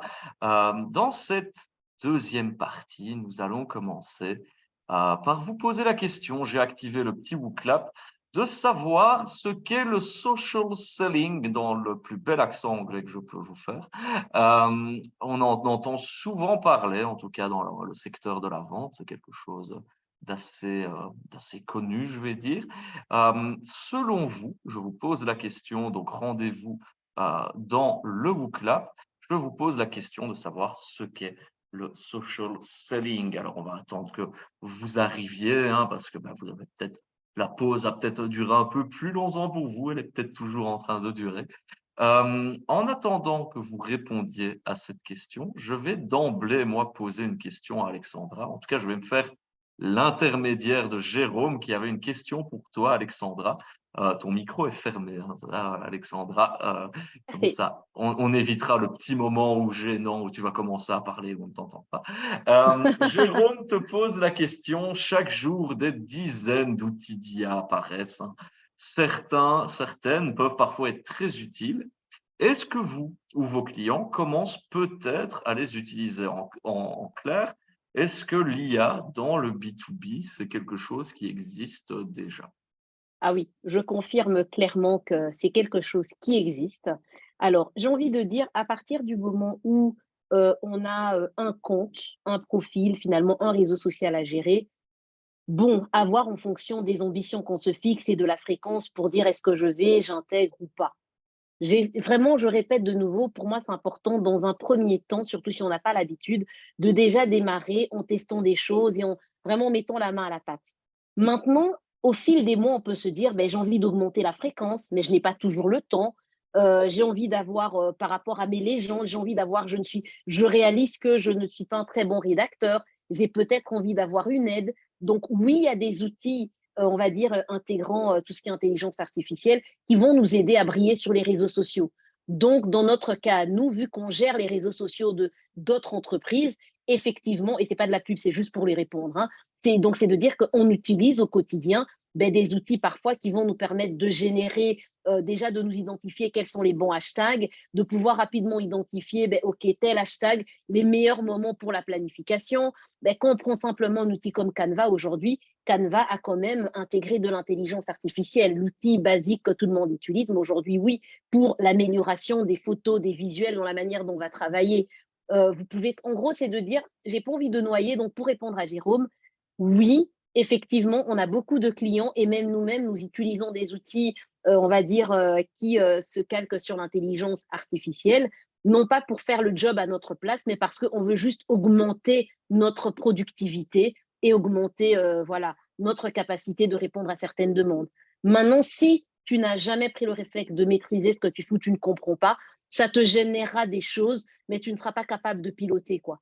Donc, important pour le pilotage de déjà avoir un petit rythme et de comprendre, et après, on sait plus facilement se débrouiller et faire le tri.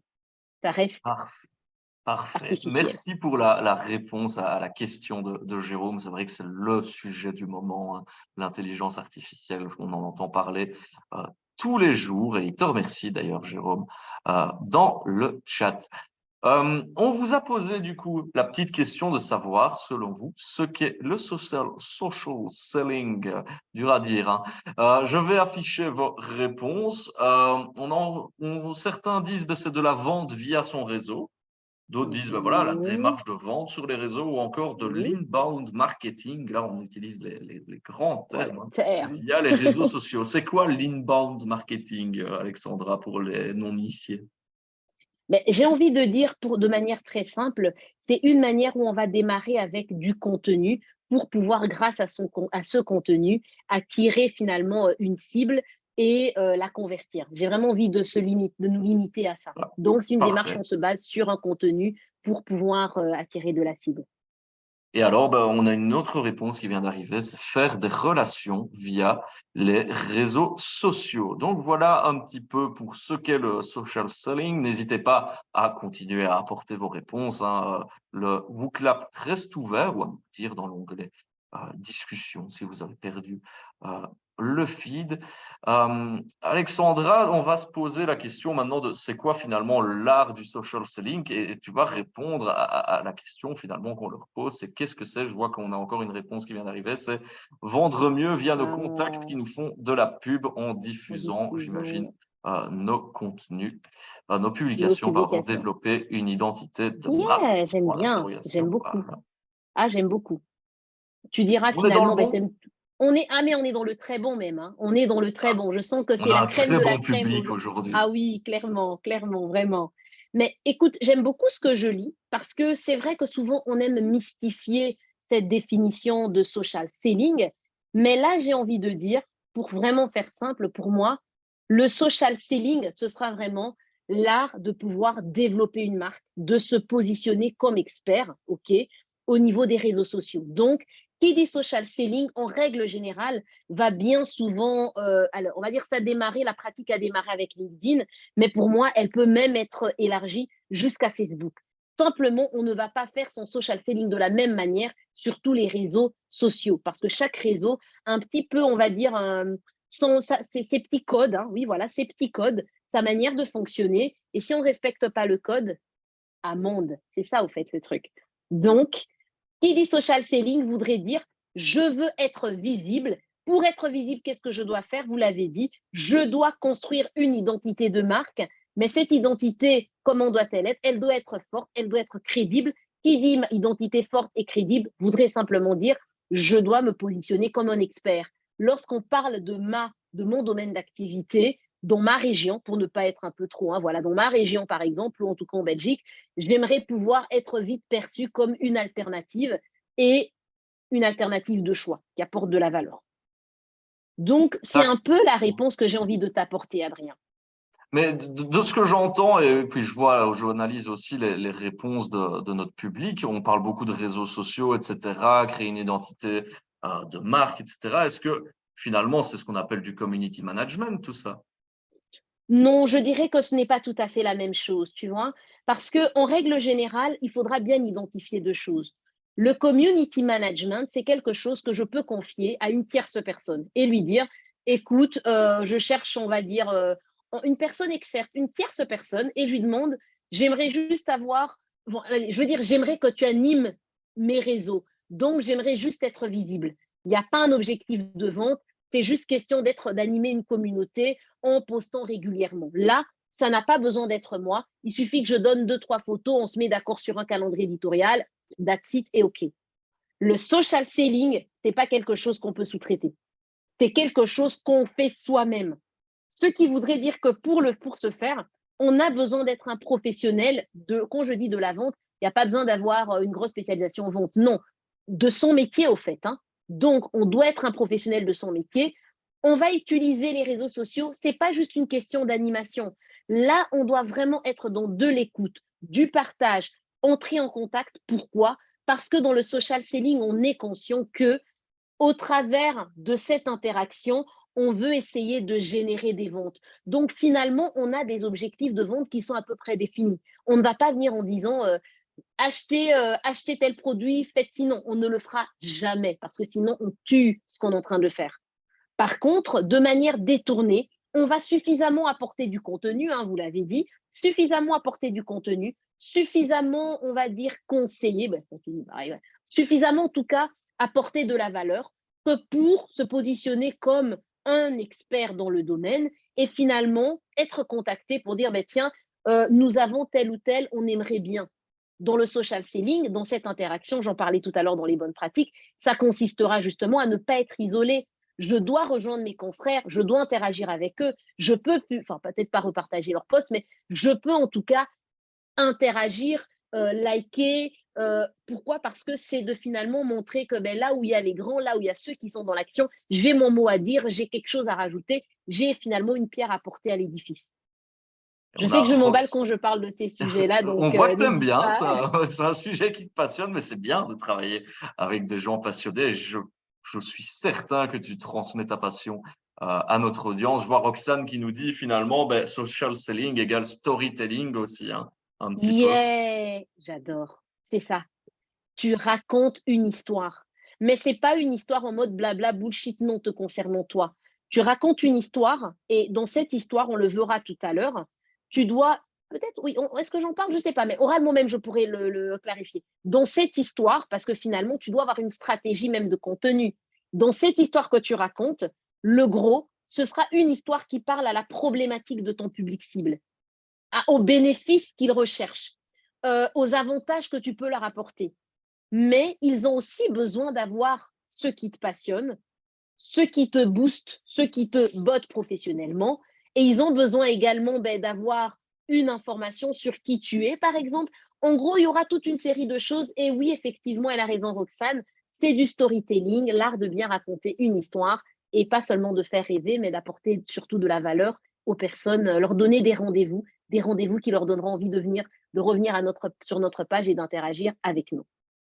C'est ça, parce que j'allais te poser la question, mais tu y as déjà pas mal répondu, de la question du pourquoi est-ce qu'il faut faire du social selling, pourquoi est-ce qu'on ne pourrait pas se contenter de ce community management finalement?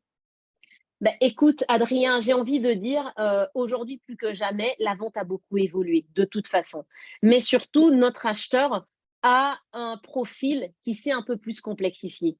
Aujourd'hui, que ce soit en B2C ou en B2B, il n'achète pas seul. Ce qui voudrait dire que quelque part, on n'a pas juste affaire à un acheteur qui est isolé, mais plutôt à un acheteur qui travaille dans un écosystème. Peut-être que lui peut être le décideur, mais il interagit avec des influenceurs. Donc, quelque part, on a intérêt à ne pas juste attaquer une personne, mais à pouvoir se répondre comme une tache d'huile, comme j'aime dire, sur un papier, autour, donc finalement, dans le rayonnement de la personne.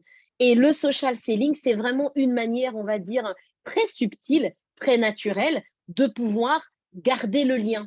Parce qu'il s'agit de ça. Avant, on était en mode cold call, on y va, prospection, on appelle. Mais aujourd'hui, le monde a évolué. Donc, aujourd'hui, les décideurs ignorent finalement ces sollicitations à froid. Remarque, on en a discuté quand on parlait de Sales Navigator. On voyait des messages. Non, les gens n'ont plus besoin de ça. Enfin, non, ils sont harcelés, ça les saoule, quoi.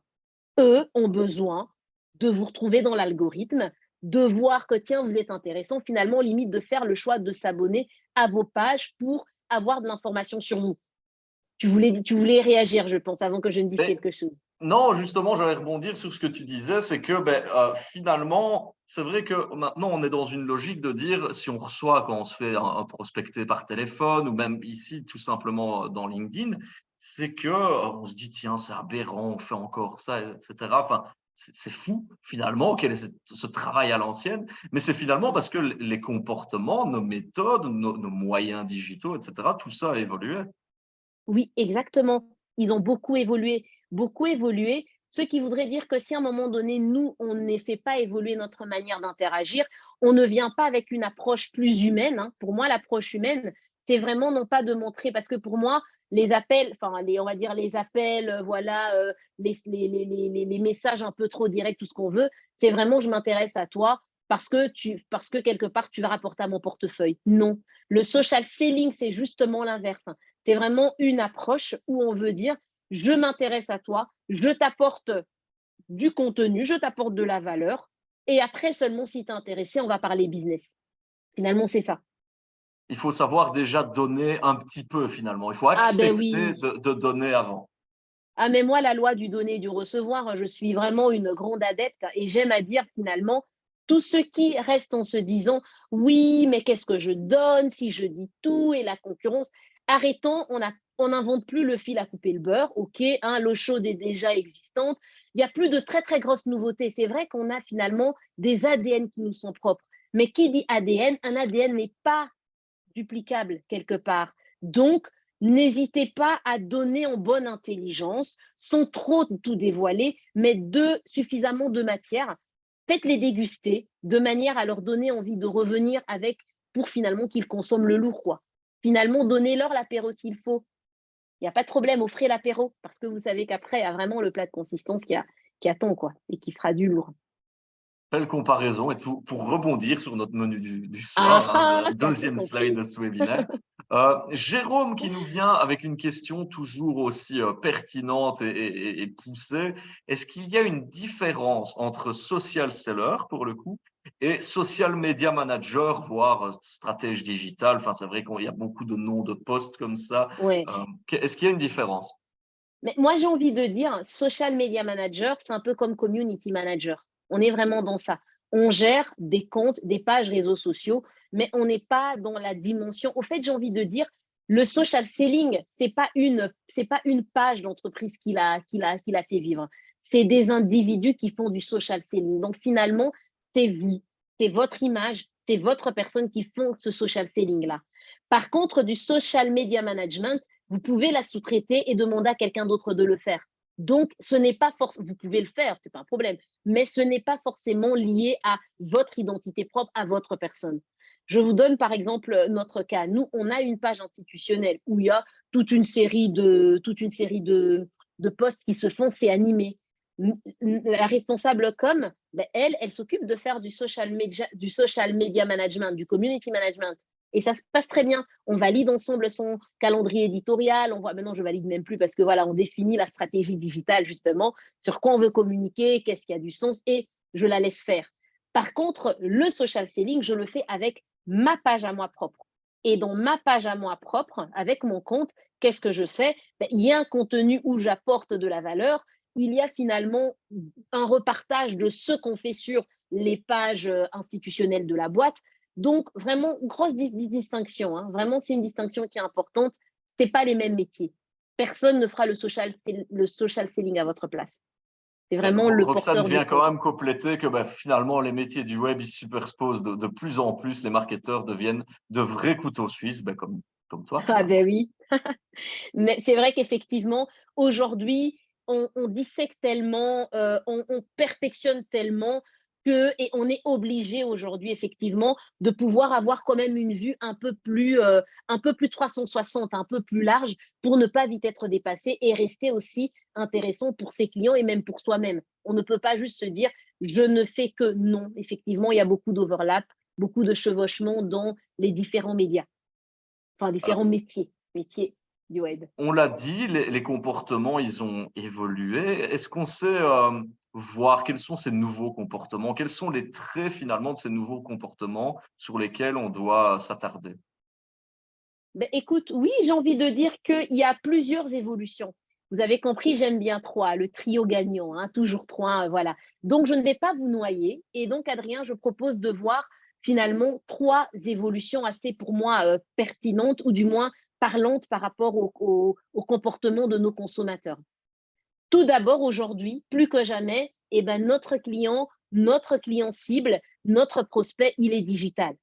On n'achète donc plus comme avant. Autant avant, quand je parle d'avant, c'était avant Covid, on a vraiment senti un avant et après. Autant avant, il y avait des appréhensions, tout le monde n'était pas toujours connecté, qu'aujourd'hui, ça devient incontournable. Ce qui voudrait dire quelque part que notre client a besoin de nous voir en ligne. Limite, ça le rassure. Si aujourd'hui, il vous recherche, enfin, du moins lorsqu'il cherche, on va dire déjà, s'il vous cherche, il ne vous trouve pas, c'est mort. C'est mort, c'est compliqué. OK?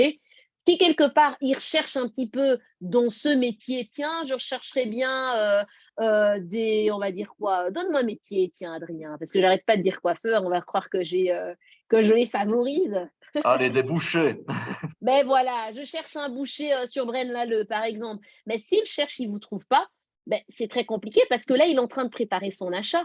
Il y a de fortes chances que forcément, il ne va jamais vous consulter parce que vous n'êtes pas là dans cette phase de découverte. C'est ainsi que de plus en plus, je dis, vous n'êtes peut-être pas prêt pour le site web, vous n'êtes pas prêt pour les réseaux sociaux. Je dirais, voilà, ok, mais il faudrait quand même un petit peu commencer à se préparer pour, mais au moins un Google My Business. Il faut une trace parce que le client est digital. Vous n'êtes pas là, il ne vous consultera pas. Donc, c'est de dire, oui, l'éternel bouche à oreille. Maintenant, il faut voir, avez-vous des objectifs de croissance? Comment ferez-vous demain si, à un moment donné, avec la concurrence, dites-vous qu'avec la concurrence, vous peut-être vous dites, oh, c'est pas grave, j'ai pas besoin de pouvoir élargir ma clientèle, j'ai juste ma clientèle. Oui, d'accord, mais dites-vous que votre clientèle peut se faire, je dirais pas agressive, mais peut se faire courtiser par quelqu'un qui n'est pas forcément de votre environnement direct, par exemple, Braine-l'Alleud, mais qui est juste à côté, mais qui fait une très bonne publicité, qui a une approche très professionnelle. Donc, peut-être pas pour vous, mais tenons compte de l'environnement qui évolue. ça devient important avec la concurrence accrue de tenir compte de ça. Et puis, comme on l'a dit tout à l'heure, remettez-vous aussi à la place du client, de vous, qu'est-ce qui vous impacte, voilà, comment est-ce que vous procédez lorsque vous cherchez un achat ou un service. Voilà. Exactement. Deuxième point, j'ai envie de dire aujourd'hui plus que jamais, le client a le pouvoir. Alors souvent, il y a des gens qui réalisent, ouais, mais le client doit me respecter, et même s'il a le pouvoir, et quand même, blablabla, le client n'est... Non, c'est pas de ça qu'il s'agit. Ça voudrait juste dire que autant hier, on pouvait se permettre, non, on pouvait s'offrir le luxe de rencontrer le client à souhait, d'avoir facilement des rendez-vous, mais je vous dis, surtout en B2B, ça devient de plus en plus compliqué. Hein. Pour peu, on vous demande rapidement un Zoom, bon, c'est déjà pas la même chaleur, on va dire. Pour peu, on vous demande d'envoyer une documentation parce que les gens n'ont pas. Ou simplement, vous voulez entrer en contact. Le client, finalement, se demande pourquoi vous? Parce qu'il a déjà toute l'info. Donc, j'ai envie de dire, ouais, c'est ça. voilà, c'est ça. Qu'est-ce qu'on me veut? Qu'est-ce qu'il veut encore un rendez-vous, quoi que ce soit, sachant que je peux quand même me débrouiller par moi-même. C'est quand j'ai besoin que je vais le contacter. Ce qui voudrait dire quoi quelque part, c'est que aujourd'hui, arriver à contacter, comme j'ai dit, c'est compliqué. Par contre, je l'ai dit tout à l'heure, aujourd'hui, on va plutôt se battre pour garder le lien, juste ne pas tomber dans l'oubli. Et les réseaux sociaux vont être un bon moyen pour pouvoir ne pas tomber dans l'oubli et garder le lien avec notre clientèle cible, avec simplement le marché, avec finalement, ouais, c'est ça, le marché. Puis ce Enfin, troisième point, justement, je l'aime bien aussi, l'exigence du client, parce que je prenais l'exemple aussi que maintenant, finalement, avant, enfin, je prends l'exemple d'un magasin, hein, d'un B2C, mais ça pourrait être du B2B aussi, c'est qu'on rentrait dans un magasin, on disait, j'ai besoin d'un nouvel ordinateur, et on avait une confiance presque absolue dans le vendeur, et voilà, il faisait son travail de vendeur, il nous vendait finalement l'ordi qui voulait peut-être bien nous vendre et qui convenait à nos besoins. Tandis qu'aujourd'hui, on vient, on dit, voilà, je veux tel modèle. Pourquoi? Parce que je me suis déjà renseigné en ligne sur ce que je veux, j'ai été regarder les avis. Donc, finalement, le client, maintenant, il est exigeant, il sait ce qu'il veut. ah oui, je ne vais simplement pas aller très loin. Et c'est dit avec beaucoup de bienveillance parce que j'adore la dynamique qu'il y a dans ce webinaire et ça c'est motivant, surtout pour le dernier webinaire, d'être dans ce type d'interaction. Mais regarde simplement la trempe, la qualité des interactions que nous avons. On ne vient pas te poser des questions bateau, hein. Ce sont des questions assez quand même d'une certaine qualité. Tiens, par rapport à si aujourd'hui on parle de tel type d'outil, finalement tu es challengé.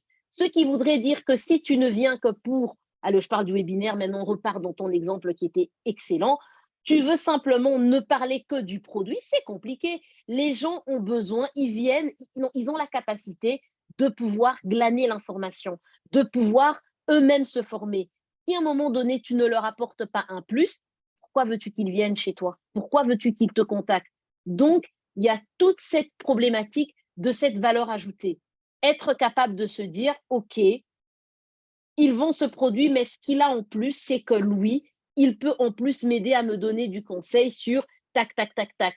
À lui, ce qui est bien, c'est qu'il n'est pas que bouché. En plus de ça, tu vois que régulièrement, il a quand même toute une série de recettes qu'il propose qui te permettent de pouvoir. À lui, il est bien parce que c'est pas que bouché. Tu vois qu'à côté de ça, il a toute une série, on va dire, de vins qu'il propose qui peuvent être très bien assortis. En plus, ce sont des vins, j'en sais rien, espagnols, peu importe. En gros, quelle est votre valeur ajoutée? On n'est plus dans le domaine de la simple commodité où le client a besoin de retrouver ce qu'il peut trouver ailleurs. Donc, ce qui voudrait dire quelque part qu'avec le social selling, c'est l'occasion de pouvoir être une vitrine de cette valeur ajoutée, de montrer réellement ce qu'on peut faire de différent et ainsi attirer le client, le fidéliser quelque part. D'abord avec du contenu, puis ensuite il passera à l'action. Je l'espère en tout cas pour vous. Alors, tu as dit tout à l'heure et tu as bien insisté sur ce point, que le social selling, on ne peut pas le déléguer, il faut y passer soi-même, c'est son travail, c'est nous qui savons comment ça doit fonctionner. OK, mais tout à l'heure, on parlait justement des réseaux sociaux sur lesquels se concentrer, Facebook, LinkedIn, etc. Qu'est-ce que toi, tu préconiserais? Est-ce que je dois essayer de faire du social selling un peu partout ou est-ce que je dois me concentrer finalement sur un réseau en particulier, celui qui convient le mieux à mon entreprise? Écoute, j'ai envie de dire, je vais d'abord me poser un premier point. Si toi, tu as envie d'avoir uniquement une présence, c'est-à-dire tu as envie qu'on sache que tu existes. Donc, on parlera de communication corporate. Là, à ce moment-là, je dirais page vitrine, réseaux sociaux. Tu peux l'avoir autant d'endroits, autant de plateformes que tu es. Tu planifies, ça ne demande pas trop d'énergie. Limite, tu as un outil style Buffer, tu fais tes planifications, hop, voilà, tranquille, le tour est joué. Par contre, quand on parle de social selling, rappelez-vous, on en a parlé, ça demande un contenu mais pertinent, ça demande de la valeur. Donc, rappelez-vous ce que j'ai dit tout à l'heure, j'aime autant mieux qu'on puisse être bien présent dans un réseau, mais bien sérieusement, que de vouloir être partout à peu près à la va-vite. Un coup, on poste tous les jours, puis ensuite, on redisparaît. En tout cas, ce dont les gens ont horreur, je fais porte-parole du coup de nos audiences respectives, c'est un peu les montagnes russes. Finalement, les gens ont besoin que vous soyez crédible, de rendez-vous. Tiens, on sait qu'Adrien, en règle générale, il poste plutôt parce qu'Adrien, comme on a dit, sait quand est-ce qu'il a plus de portée. Donc, finalement, Adrien a stabilisé ses cadences de poste. Donc, on sait que test d'alchimiste, je sais quand voilà. Piou, piou, piou. Ça a été laborieux, mais j'y suis arrivé. Mais donc, du coup, il a des moments comme ça, on sait que ce sont ses petits rendez-vous, il ne nous dit pas comme ça, mais on connaît un petit peu les petites habitudes d'Adrien et ça, les gens, ils aiment. Donc, j'ai envie de dire, la présence, elle va varier, oui, mais ne vous hâtez pas à vouloir être partout si vous ne savez pas vous offrir le luxe de pouvoir y être régulier et y être sérieux. Parce que finalement, qu'on le veuille ou non, il y aura des questions qui vont se poser par rapport à où est-ce que je dois être ou comment faire varier ma présence. D'abord, où sont mes clients? À un moment donné, ça ne sert à rien pour moi d'être sur Facebook si toute ma clientèle se trouve sur LinkedIn. Et attention au raccourci. Il ne faut pas se dire, ouais, on va dire que LinkedIn, c'est que B2B, Facebook, c'est que pour le B2C, ce n'est pas vrai. Parce que les professions libérales, par exemple, les bars, c'est du B2B. Si on reprend encore tout ce qui est le bâtiment, c'est du B2B. Par contre, ils sont beaucoup plus sur Facebook. Donc, attention, OK? On va se dire, OK, moi, je suis, par exemple, je vends des appartements de luxe ou encore je suis revendeur ou distributeur Tesla Motors et moi, je vise les chefs d'entreprise, tout ce qu'on veut. Je leur vends à eux, c'est du B2C, mais je ne serai pas sur Facebook, plutôt sur LinkedIn. Donc, attention, bien que ce soit un réseau de prédilection pour le B2B, ne mettons pas vite dans les cases, réfléchissons vraiment. Où sont mes clients? Là, ça m'indiquera d'abord, dans un premier temps, logiquement où je devrais être. Deuxième question, où sont mes concurrents? Parce qu'à un moment donné, on peut se gourer. Imaginez un peu que vous décidez d'être, parce que vous dites tous mes clients sont sur Facebook, je suis sur Facebook, mais vous réalisez que vous êtes le seul et que tous vos concurrents font leur affaire, leurs petites affaires sur LinkedIn. Peut-être qu'il faut s'interroger. Qui loupe le coche? Est-ce qu'il y a un truc qu'eux n'ont pas capté, que vous n'avez pas capté? On va peut-être être très humble, Adrien, très humble et creuser avant de vite tirer des conclusions. OK, donc, où sont mes clients? Où sont mes concurrents? C'est mieux de ne pas vendre la peau de l'ours et se dire, comme tu l'as dit, on est les voilà. meilleurs avant d'avoir voilà. investigué un peu. Exactement. Dans quel pays j'opère? Parce que parfois, il y a aussi des pratiques. Moi, je me souviens, pour opérer tant en Belgique qu'en Afrique, on va dire en République démocratique du Congo, il y avait des pratiques propres à la Belgique qui ne sont pas forcément les mêmes là-bas. Donc, voir un petit peu, OK, je suis dans quel pays? Quelles sont les pratiques? Si, par exemple, vous savez que vous opérez dans plusieurs pays, essayez de réfléchir, c'est le même réseau, mais qu'est-ce qui pourrait faire sens? Quels sont les usages de mon activité? Si à un moment donné, vous réalisez que tous vos concurrents ne postent qu'un type de contenu donné et que ça marche, ça cartonne, je ne vous demande pas comme un mouton de faire pareil, non. Mais peut-être que ça vaudrait la peine, et de toute façon, c'est ce que moi, perso, je recommande, avant de vous lancer dans un calendrier éditorial avec ce que vous voulez faire, faites une petite veille concurrentielle pour voir qu'est-ce qui marche bien chez les autres. Et peut-être qu'il y a de bonnes pratiques à tester, toujours l'alchimiste, à tester et voir comment ça réagit. OK? Ce qui nous ramène au contenu à publier. Et alors, ai-je les ressources? C'est un peu la question de tout à l'heure. Si je sais que je suis seule, que je lance mon activité ou que du moins je suis déjà débordée, l'idée, ce n'est pas de venir et se dire « Ouais, mais on m'a parlé de social selling, ça me prend du temps, je n'y arrive pas. » Non, réduis la cadence. Si tu n'as pas les ressources pour investir parce que pour l'instant, tu es encore dans une phase où tu joues encore à l'équilibriste sur comment est-ce que je me stabilise, et c'est avec aucun c'est dit avec bienveillance, s'il vous plaît, essayez de vous limiter sur l'un et l'autre réseau de manière à être efficace. Si à un moment donné, vous sentez, tiens, ça prend, j'arrive à sous-traiter ou j'ai les ressources simplement pour pouvoir arriver à déléguer certaines choses et me concentrer un peu plus, c'est génial. Allez-y et ça ne pourra que être bénéfique.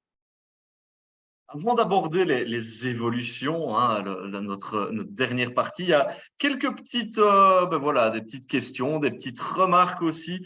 Je vais d'abord jeter un œil du côté du chat où Christophe a une remarque pertinente et intéressante, c'est partagez vos pages, on peut réseauter, je l'ai dit, on est là pour ça, n'hésitez pas, un petit coup de pub, suivez-vous les uns les autres, enfin voilà, c'est vraiment le but aussi, c'est l'endroit est fait pour ça, donc n'hésitez pas à partager vos pages comme le propose Christophe, très bonne initiative.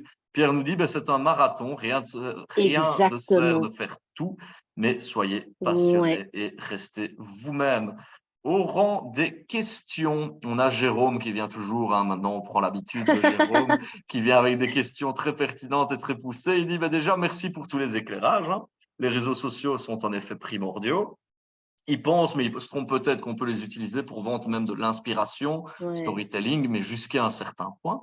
Mais il pose la question, quid des marchés de niche où le B2B vise des opérateurs à coût de 200 000 euros minimum. J'imagine, allez, je prends l'exemple de machines agricoles, par exemple, secteur de niche, ou en tout cas gros engins, avec des coûts qui sont quand même assez conséquents.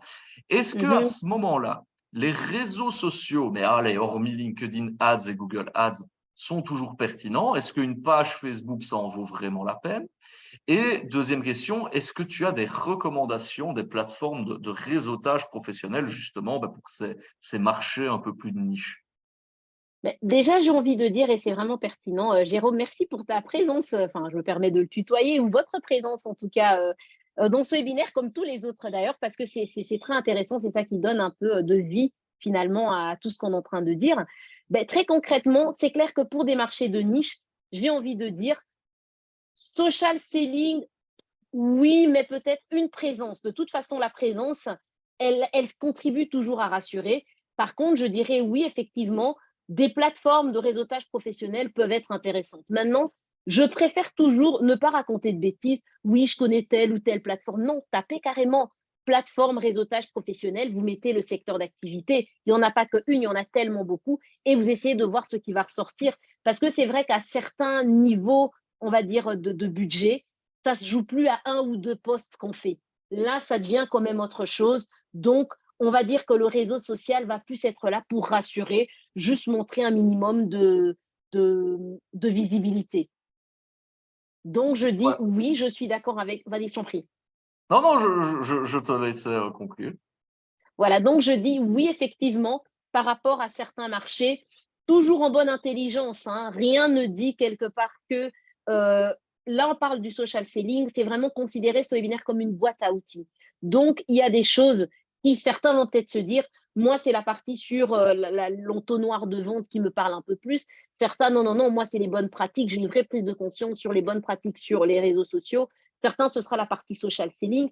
Moi, mon point, c'est juste de dire, à partir du moment où vous avez une activité, c'est important de pouvoir vous organiser pour avoir une stratégie digitale. C'est quoi votre entonnoir? Et si vous passez par les réseaux sociaux, faites-le bien. Si vous voulez vous en servir comme du social selling, vous avez quelques tips. Et si c'est juste une vitrine, nos problèmes, vous pouvez effectivement…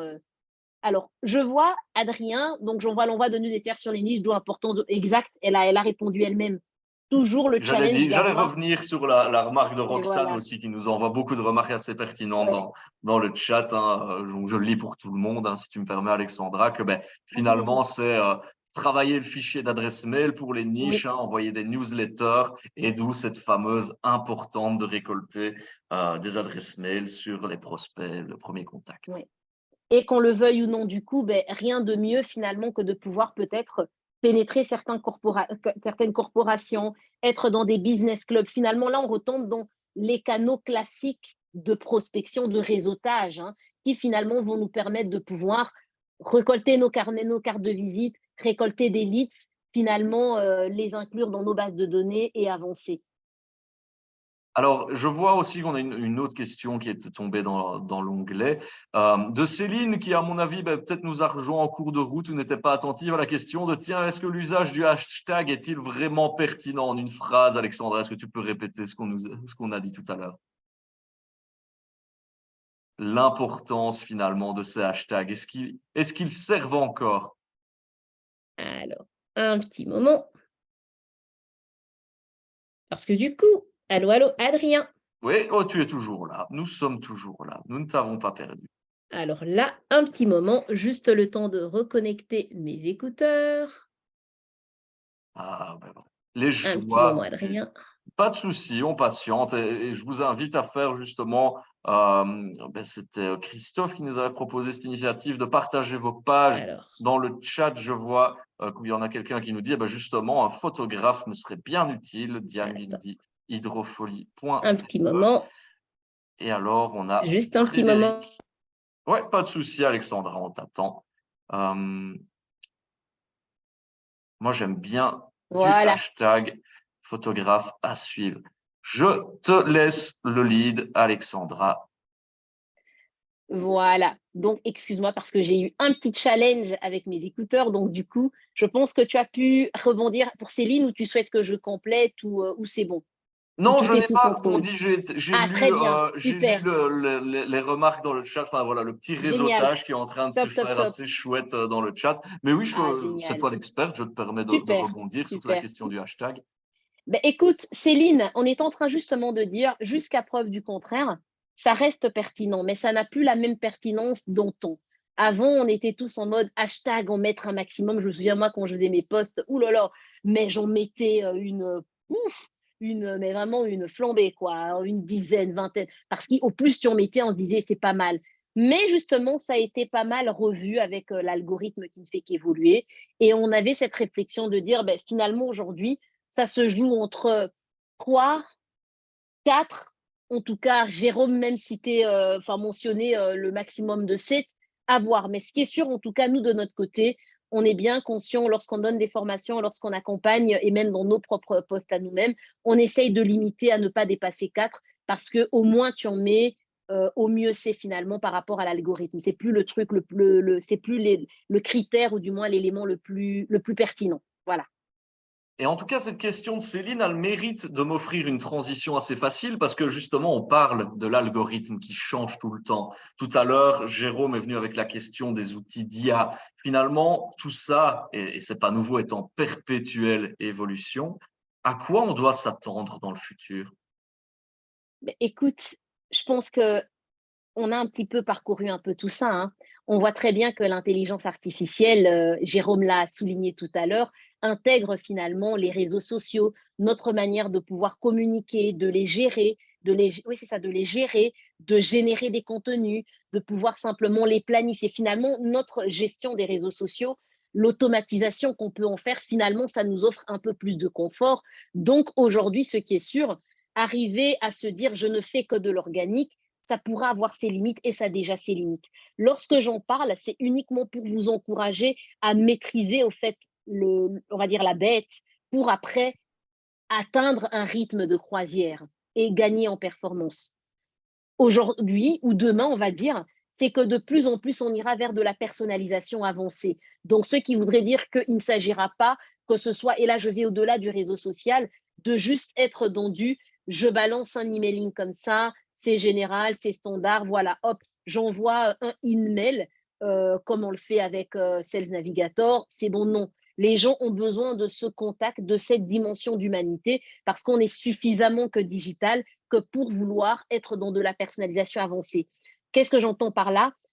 Autant aujourd'hui, vous voyez, avec le saut que nous a aidé à faire le Covid ou la Covid, peu importe, on se comprend, en tout cas la pandémie, d'accord?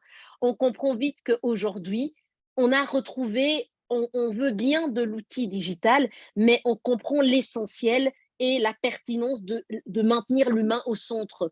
Donc, c'est de dire que votre personnalisation, le fait déjà de personnaliser la relation avec l'autre, va de plus en plus gagner, on va dire, en intérêt dans notre interaction au quotidien.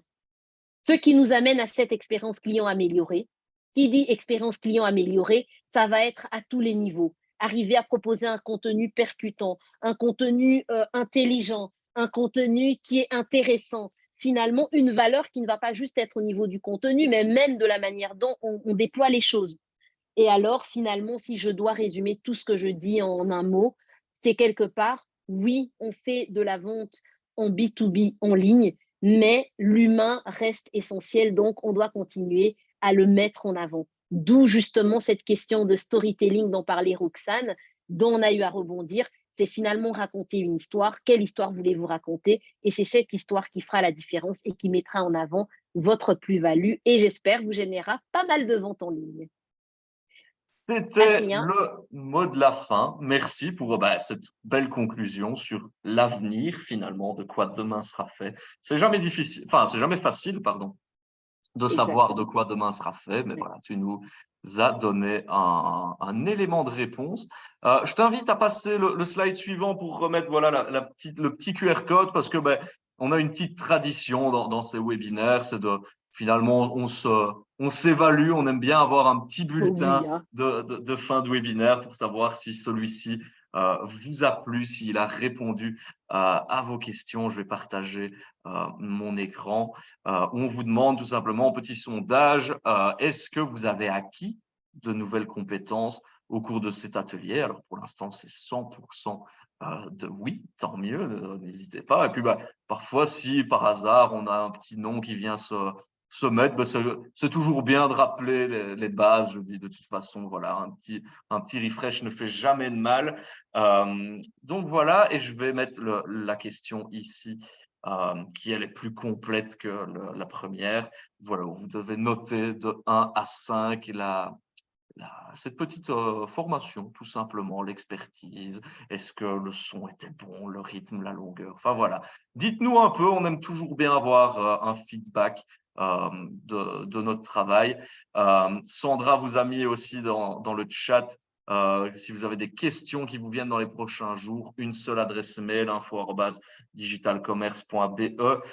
Je ne peux également que vous inciter à aller faire un tour sur le site internet du SNI, donc sninet.be/formation. La chaîne YouTube également, où vous retrouverez tous les webinaires de cette formidable saison Digital Commerce. Il y a eu énormément de webinaires. Ça a été assez intense, mais voilà, on espère que vous avez apprécié toute cette série de webinaires, si vous étiez des fidèles. Et puis, la page Facebook du SNI, voilà. Comme on le disait tout à l'heure, hein, Alexandra, parfois il faut choisir plusieurs canaux. C'est ce qu'a fait le SNI avec, voilà, on a la chaîne YouTube, la page Facebook pour également retrouver toutes les infos. Nous avons aussi mis en ligne les outils cybersécurité pour faire votre audit, nous dit Sandra du SNI. Merci à elle, elle balance tous les liens, tout ce qu'il faut savoir. Merci à elle pour son travail. Roxane ne me trouve pas sur LinkedIn. C'est vrai que quand on s'appelle Adrien Denis, je peux vous assurer que c'est compliqué, même les gens qui veulent vous retrouver sur Facebook. Je vais aller voir, tiens, pour vous partager mon profil. Je pense tout simplement, je jongle entre deux écrans. Voilà, je pense que ça devrait faire l'affaire. Autrement, je regarde du côté des questions, Alexandra, je n'en vois plus. Tout le monde, en tout cas, nous remercie. Très intéressant, un moment très intéressant. Merci beaucoup à vous. On nous dit que c'était le feu. En tout cas, je vois beaucoup d'événements, enfin d'emojis, pardon. Bon, il est 20h48, hein, je commence à fatiguer un petit peu, hein, Alexandra. C'est bien Et mérité, le c'est repos. bien mérité. Merci à tout le monde et c'est vraiment très chouette aussi l'échange finalement dans le petit réseautage dans le chat. C'est vraiment pour ça. Roxane nous dit voilà, merci pour ce refresh, c'était très fluide. Je vois une question d'Anaïs. C'est vrai qu'elle est revenue quelques fois dans le chat et c'est là où on vous a demandé d'être bon élève et d'aller les mettre dans l'onglet questions parce que voilà, si vous réseautez, on passe à côté. Mais brièvement, est-ce que tu peux peut-être, Alexandra, je ne sais pas si c'est ton ressort, donc je te pose la question, nous parler d'Amazon. Il y avait la question, c'était comment est-ce que je fais pour mettre mon activité, mon business en exergue, je vais dire, sur Amazon? Alors là, j'ai envie de dire honnêtement, ce n'est pas directement mon ressort. Donc, ce Voilà. qui voudrait dire, je préfère. Ah oui, non, non, non, c'est très important de rester dans les limites de ceux qui nous parlent le plus. Donc là, j'ai envie de dire, je ne pré... Anaïs, tout au plus, si elle est intéressée, j'ai une très bonne collègue qui pourrait éventuellement lui donner des informations complémentaires. Donc, à la limite, je pourrais te passer le contact et elle pourra contacter. Mais je ne préfère pas lui dire de bêtises parce que personnellement, je sais que ça se fait régulièrement, mais je ne l'ai pas moi-même expérimenté et je ne le fais pas directement avec des clients à nous. Ça va, ben, écoute, tu fais bien de le dire. Et puis ben, voilà, j'invite Sandra à faire le petit switch, le petit lien, pas de publicité pour l'entreprise. Voilà. Je mets le bulletin final, finalement, de notre webinaire. Tu vois, Alexandra, qu'on a exactement de très bons scores, hein, Ah, c'est finalement. chouette. On peut être très content de nous. On a bien travaillé. Voilà, je vous remercie encore tout le monde de nous avoir suivis. Jérôme nous dit encore merci tout le monde et Alexandra, évidemment, pour Merci. ce webinaire. Voilà, n'hésitez pas à nous rejoindre, on espère bientôt dans d'autres webinaires. En attendant, d'ici là, passez un superbe été, reposez-vous, parce que voilà, on en a besoin. On a vu qu'il y en avait certains qui allaient partir dans les Vosges, à Punta Cana, en Égypte, je parle d'autres qui Yeah. vont rester dans leur jardin.